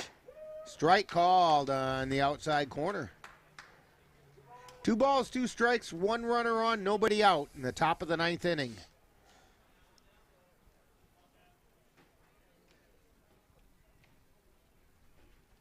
And that one got him in the back. Boy, oh boy, Jay, you just can't let those 2 strike counts get away from you like that. Nope, a lot of pitchers with no offense for Cadott. Jonah Hansen, who lined to short his last time up. He's 1 for 4.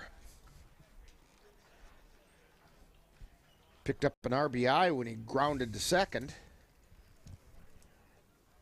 I was back in the 3rd inning. Foul ball back just off to our left.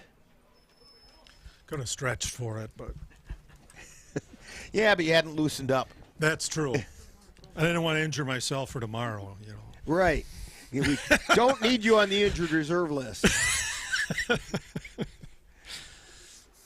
That pitch missed outside. A ball and a strike to Jonah Hansen. 2 runners on. That was inside. Ball got away from Knickerbocker, and both runners advance. That was down in the dirt. And then it took a high hop.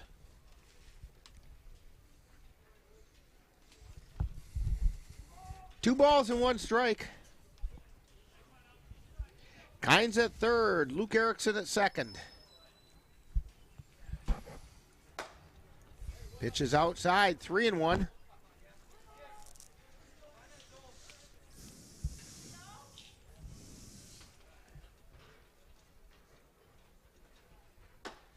And ball 4. And Ryan Bemister is going to come out and have a talk. They've got bases loaded. Nobody out. Can't very well afford to let any more runs get in. Back-to-back innings where they walked him full.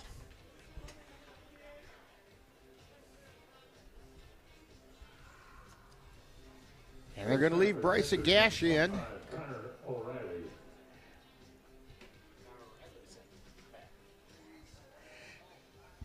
Connor O'Reilly coming in hitting for Cole Backham. For the Red Sox, first baseman Cole Backham. Or check that, that's Cole Backham. He's still in there.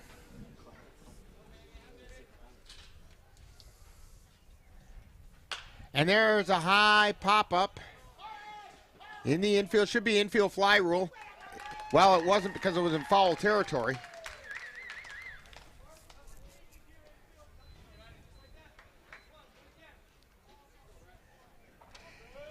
But it went to foul territory, and it was caught over there. Very good, there's Jack Redwine.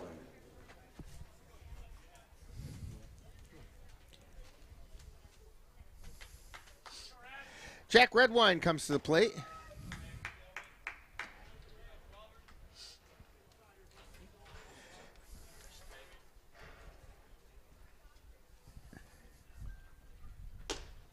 And pitches outside.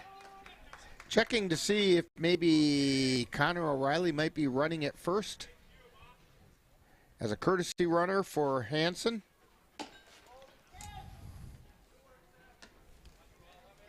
Unfortunately, Cadott does not have numbers on the front of their shirts.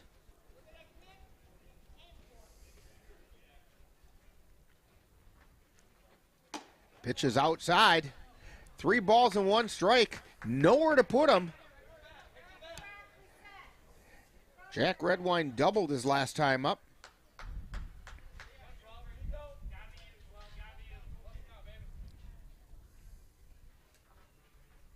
And that one missed, and it walked in a run.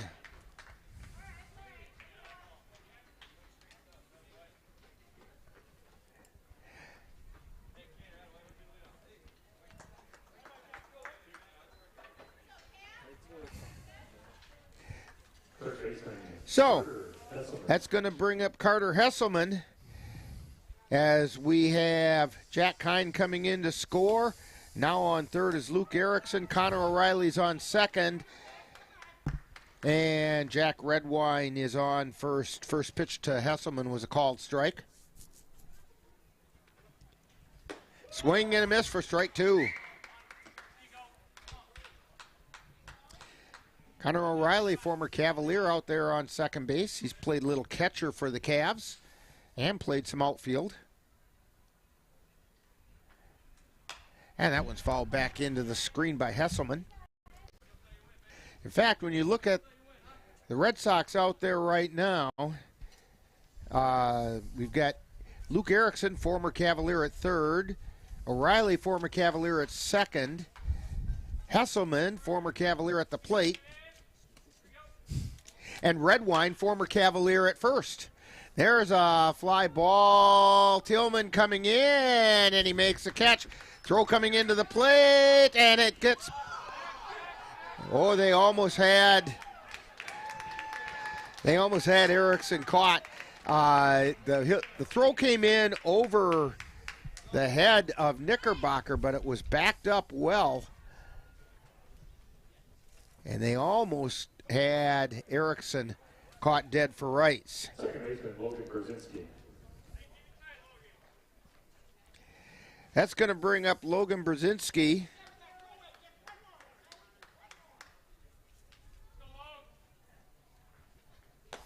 Pitches outside for a ball.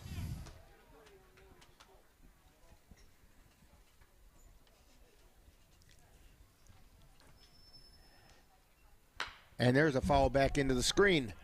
Count is 1-1.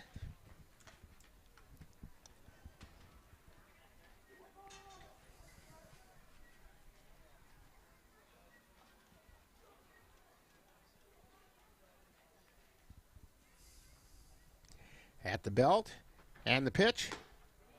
That's outside.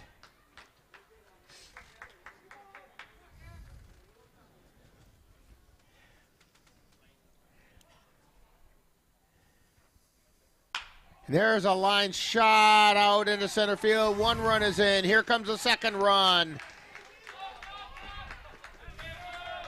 And Brzezinski gets a 2 RBI single to center field.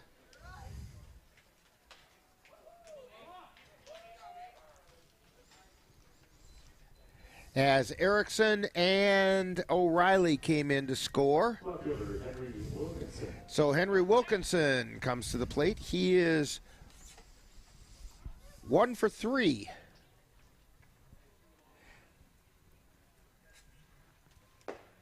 That pitch is down low.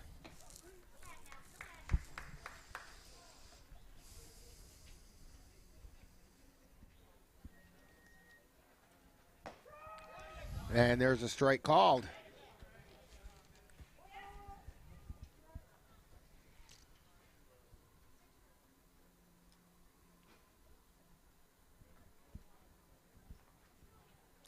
That pitch is outside for a ball.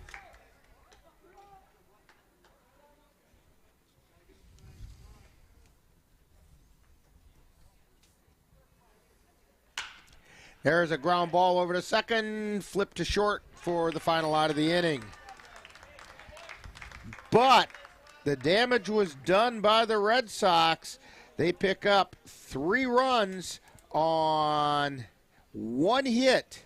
There were no errors, and there were some people left on base. So we've completed 8.5, and the Cavs have their work cut out for them as the Red Sox lead 7-1 on NLWN-TV.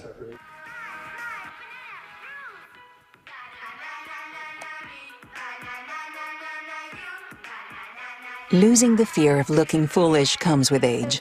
Who did you steal him from? Losing your way in your own home doesn't. Confusion with time and place may be a sign of Alzheimer's. Mom, are you okay? Yeah, I'm fine. Early detection gives you and your loved one time to plan for the future.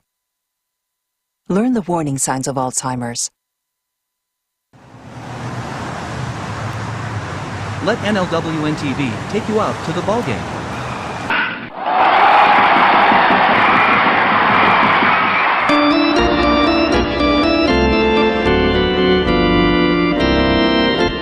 Our next broadcast will be on Sunday, June 1st, when we will bring you the Cavaliers taking on the Jim Falls Sturgeons in a doubleheader from Bruton Field in Jim Falls, Wisconsin.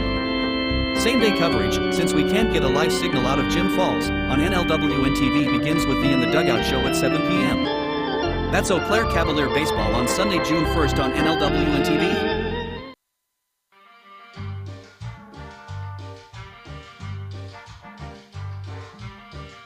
Adding your own flavor to fashion comes with age. Okay, Dad, look at you. Yeah, welcome. Hi. Forgetting how to add doesn't. Finding it difficult to work with numbers may be a sign of Alzheimer's. Dad, are you okay? An early diagnosis can help improve the quality of life for your loved one. Learn the warning signs of Alzheimer's. Some things come with age, some others don't. New pitcher for the Cadott Red Sox, Jack Gabler, is on the mound. And as I'm looking at the numbers here for Gio Bazile, he went 4 innings, gave up 1 run. It was earned on 3 hits. He struck out 6, walked 4.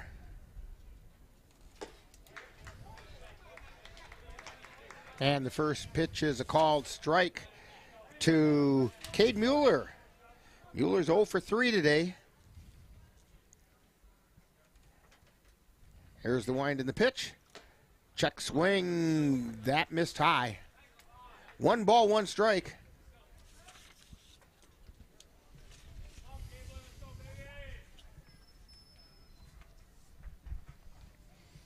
And the pitch. That's a strike called.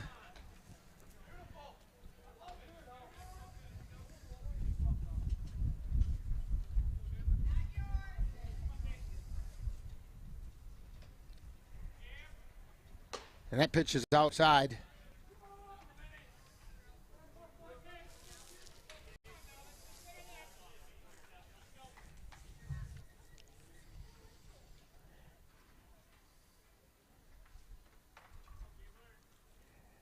And the pitch. There's a high pop-up in the infield. Coming in is Backham, and he makes the catch. So 1 out. That's going to break Brian Hull. Hull struck out in his last appearance.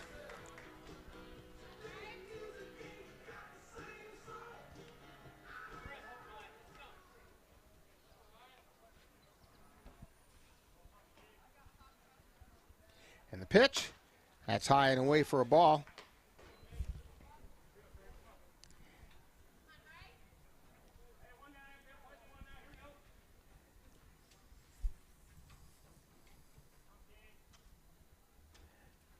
And swing and a miss. Counts even at 1-1.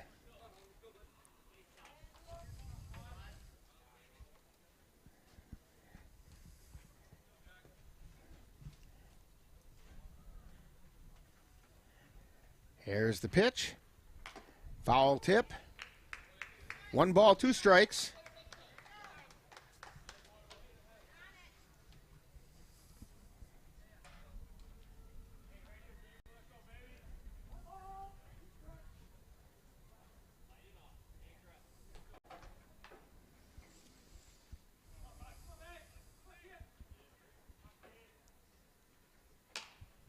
And foul back out of play on the right side.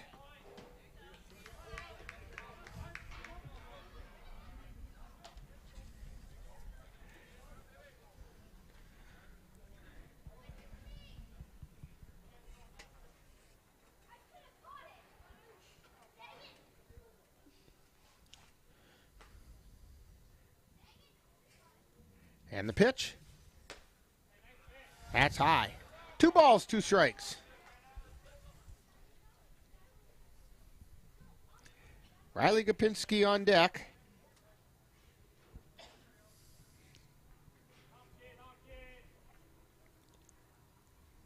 And the pitch. Swing and a miss for strike 3. So the Cavs are down to their last out. Gopinski's 0 for 2. And a walk.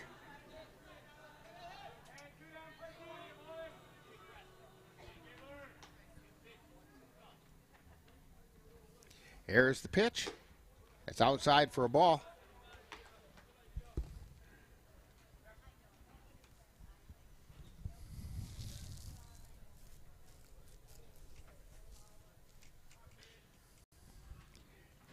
And there's a ground ball, high hopper over to third. It's fair ball, throw to first. It's not going to be there in time. Kopinski heads over to second as it got past the first baseman. And he gets on with a base hit and then an error on the throw.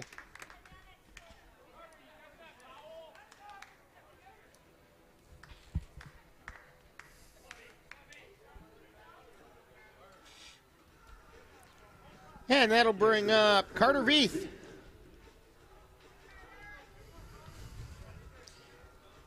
In Carter Veith's only other appearance today, he drew a walk.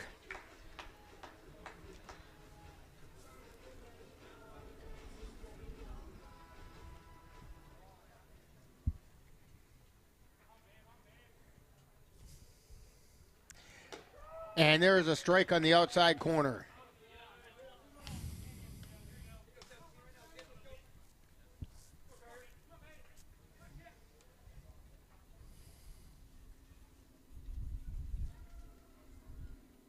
And the pitch. There's a chopper over to short. Scoop there, throw to first is in time, and that'll do it. As Veith grounds out 6-3, and the Cavaliers go down no runs on 1 hit. There was 1 error and 1 man left on base. Final score in this one is the Cadott Red Sox 7, Cavaliers 1, and we'll have more information about this when we get to Talkin' Baseball right after this timeout on NLWN-TV.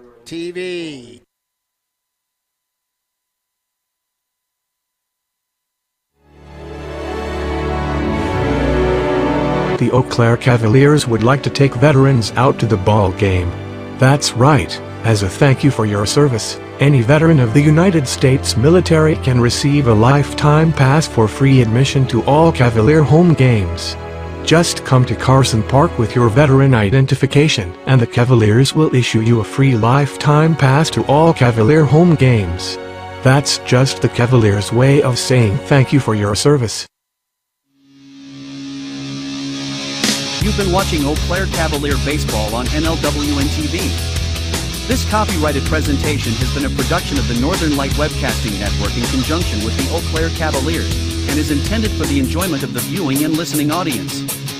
Any broadcast, rebroadcast, or reproduction in any form, without the express written consent of the Northern Light Webcasting Network LLC and the Eau Claire Cavaliers is prohibited. Stay tuned. Coming up next is Talkin' Baseball, with a look back at today's game.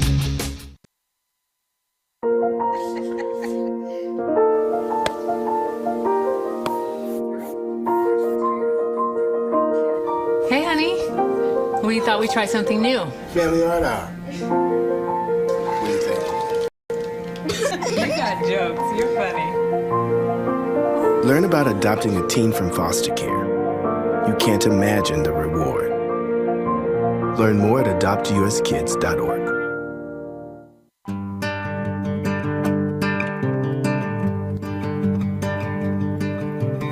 Time now for Talkin' Baseball with a wrap-up of today's Eau Claire Cavalier game. And now, back out to the ballpark. And we're back here at Carson Park, where the Cavaliers come up on the short end of a 7-1 score to the Cadott Red Sox. That makes the Cavaliers 3-2 in the CRBL. And they will be a full game behind the Eau Claire Bears going into tomorrow. And it also makes them 4-3 overall. And the Red Sox go to 5-0 in the CRBL in the North. The winning pitcher in this game was Gio Bazile. He went 4 innings and did that by giving up 1 run, which was earned on 3 hits. Struck out 6 and walked 4. For the Cavaliers, taking the loss was Cooper Dykes, who went 7 innings of pretty quality baseball. I feel badly for Cooper Dykes. He did give up 2 runs, only 1 of which was earned, and that was on 5 hits, 3 strikeouts, and 3 walks. Actually a pretty good outing for Cooper Dykes. He just didn't get any offensive help. And so we'll find out more about all of that when Ryan Bemister comes up to talk with us in just a couple moments here on Talkin' Baseball. In fact, why don't we take a timeout as you're tuned to Talkin' Baseball on NLWN-TV. Can't believe you're doing this alone. I've done it before. I remember. You threw your back out. How you holding up? Hand me that board. Nothing wrong with getting help. I'm good. I did it when Felicia left. I'll figure it out. I know you will, but you don't have to do it alone. That's all I'm saying. If I promise to look into it, will you drop it and help me build this fence? Now you need my help. It can be a real pain sometimes, you know that? Mm-hmm. If you or a veteran you know needs support, don't wait. Reach out. Find resources at va.gov/reach. NLWN-2 invites you to join us in our time machine and journey back to the 1860s for some vintage baseball with the Menominee Blue Caps. Our first broadcast will be on Monday, June 23rd, as the Blue Caps face the Flat Rock Bear Clan from Michigan and the Fillmore Fungi from Minnesota. Coverage begins at 7 p.m. That's Vintage Baseball, Monday, June 23rd on NLWN-2. I'm Chris Jakovic. I served in the United States Air Force and I deployed 3 times. So in 2017, I was serving as an Air Force First Sergeant. Our motto in that role is "My job is people, everyone is my business." But unfortunately in that year, I would lose my own brother, Lance Corporal Adam Jakovic, to suicide. The majority of veteran suicides are from guns. I store my weapons securely, not only for myself, but for my family. My service never stops. Being a cowboy, well, I don't know anything different. I had a very successful career. Life was fast. I was preparing physically. I wasn't doing anything mentally. And then I got hurt. I dug into mental health. I wanted to be better as a person. I start my day with a workout. I live life 8 seconds at a time. Find a place to stop and just breathe. Love your mind. And we're back here at Carson Park waiting for Ryan Bemister to come up and join us here as the Cavaliers fall 7-1 to the Cadott Red Sox. And the Cavaliers, well, the Red Sox had 7 runs on 8 hits. They committed 3 errors. Cavaliers 1 run, 7 hits, and they committed 1 error. And, Jay, they just couldn't get any offense going behind what looked like a pretty decent pitching performance by Cooper Dykes. Yeah, he was very consistent, very strong, and that sort of thing. And it just, the hits were there, but just not at times that could bring runners around and that sort of thing. So we're the Cadott Red Sox, a good solid team. Can see why they are right now leading the North. Yeah, and they're 5-0 in the North. Cavaliers still very much in the running in the CRBL South, as they are currently sitting at 3-2 in their league record, and that's 1 game behind the division leader, the Eau Claire Bears, who had a walk-off win last night against the Osseo Merchants, 4-3. So tomorrow's doubleheader could make quite a difference in that outcome. And I see Ryan Bemister, he went back towards the dugout.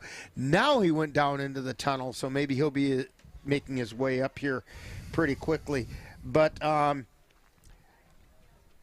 it was this just a lack of offense by the Cavaliers.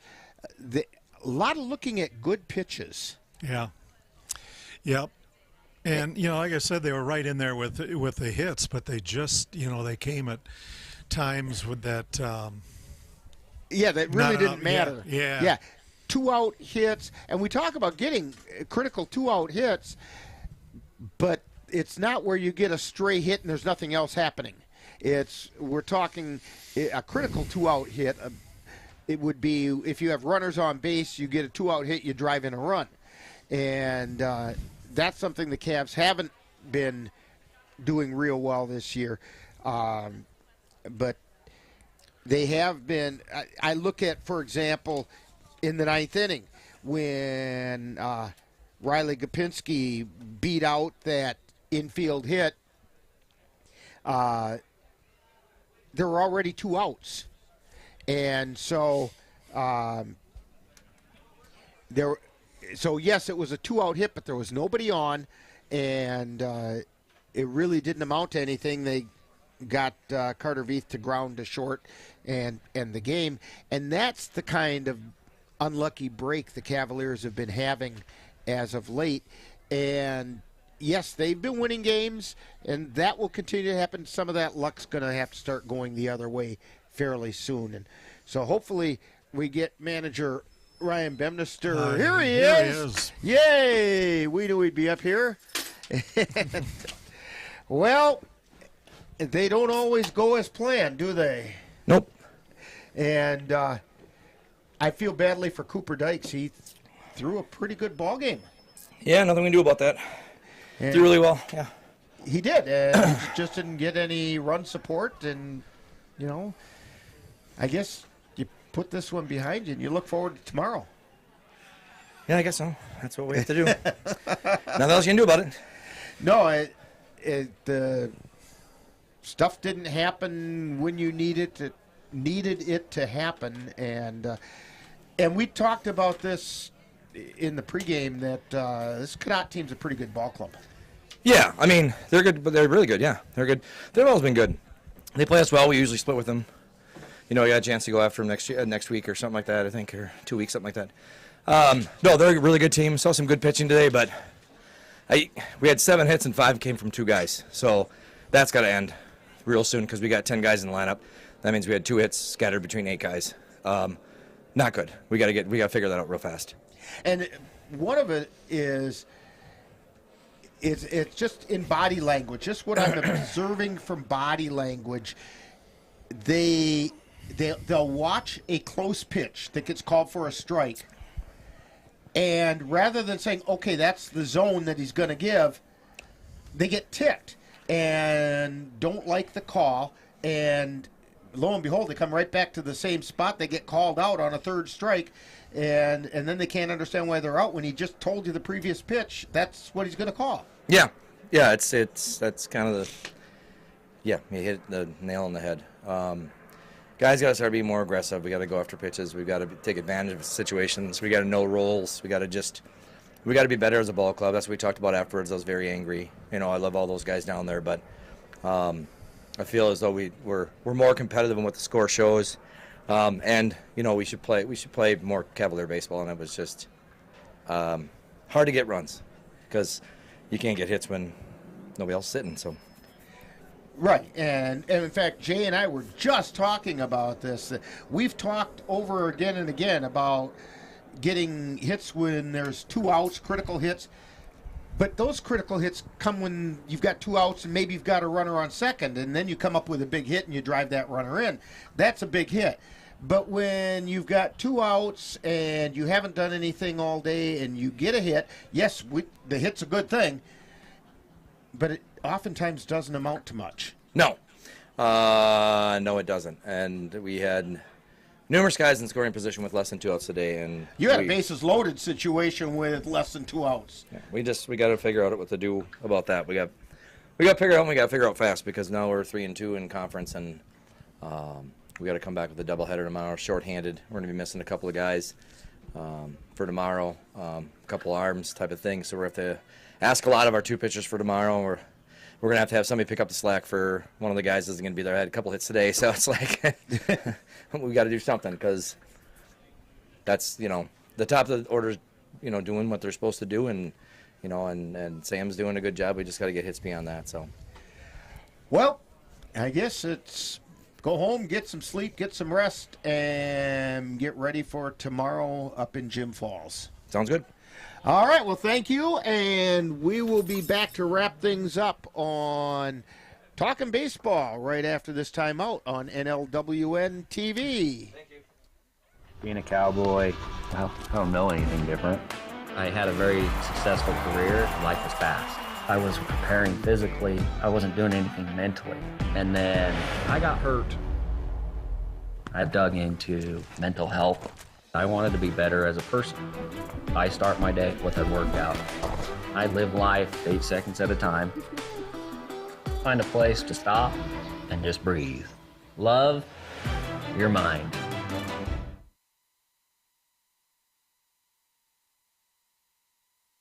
My name's Stacy, I'm 57, and I was adopted in 2020. One teen can come in and make you look at life in a whole different way. He's my father, so I look up to him a lot. If I can be 10% of the man he is, I'll be a happy person for sure.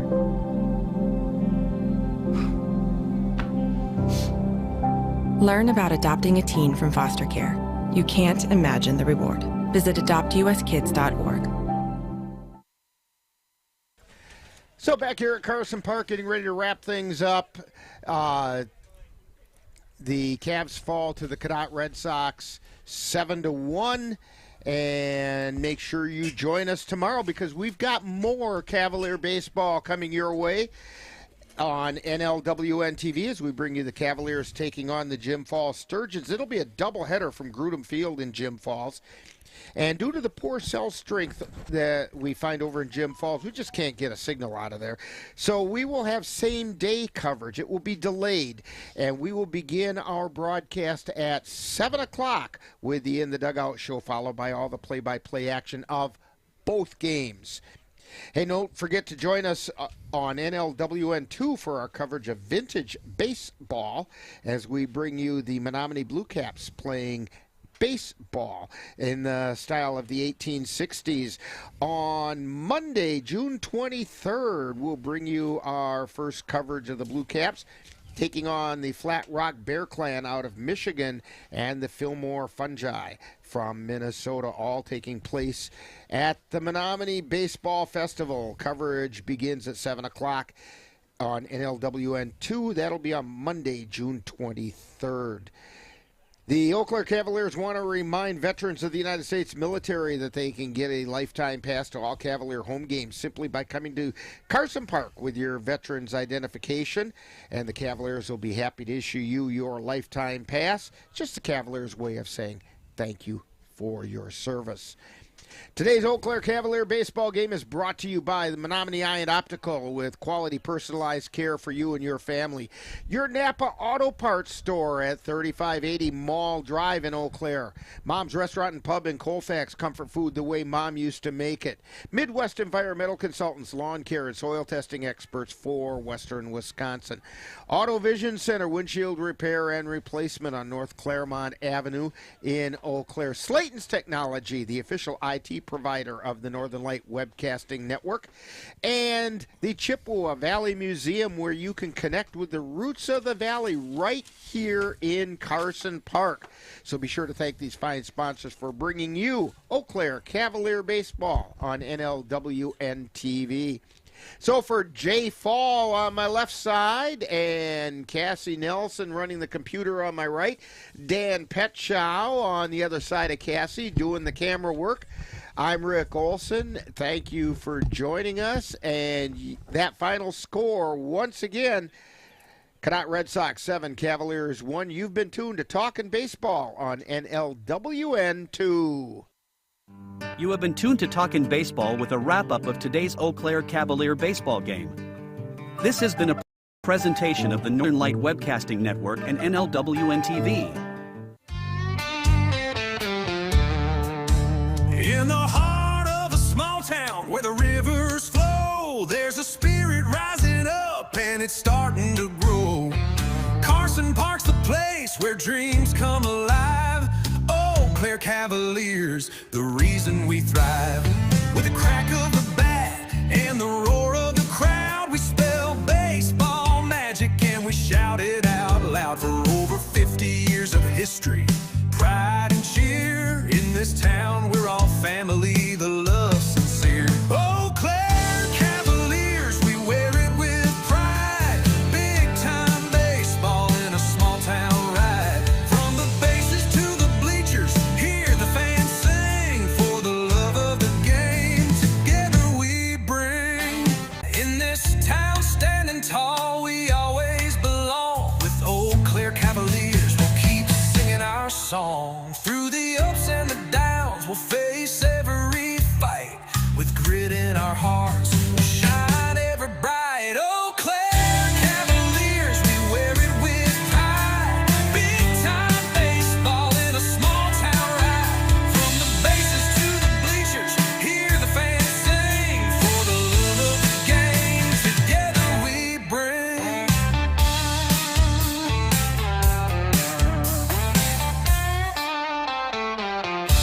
So raise up your voices, let the stories be told.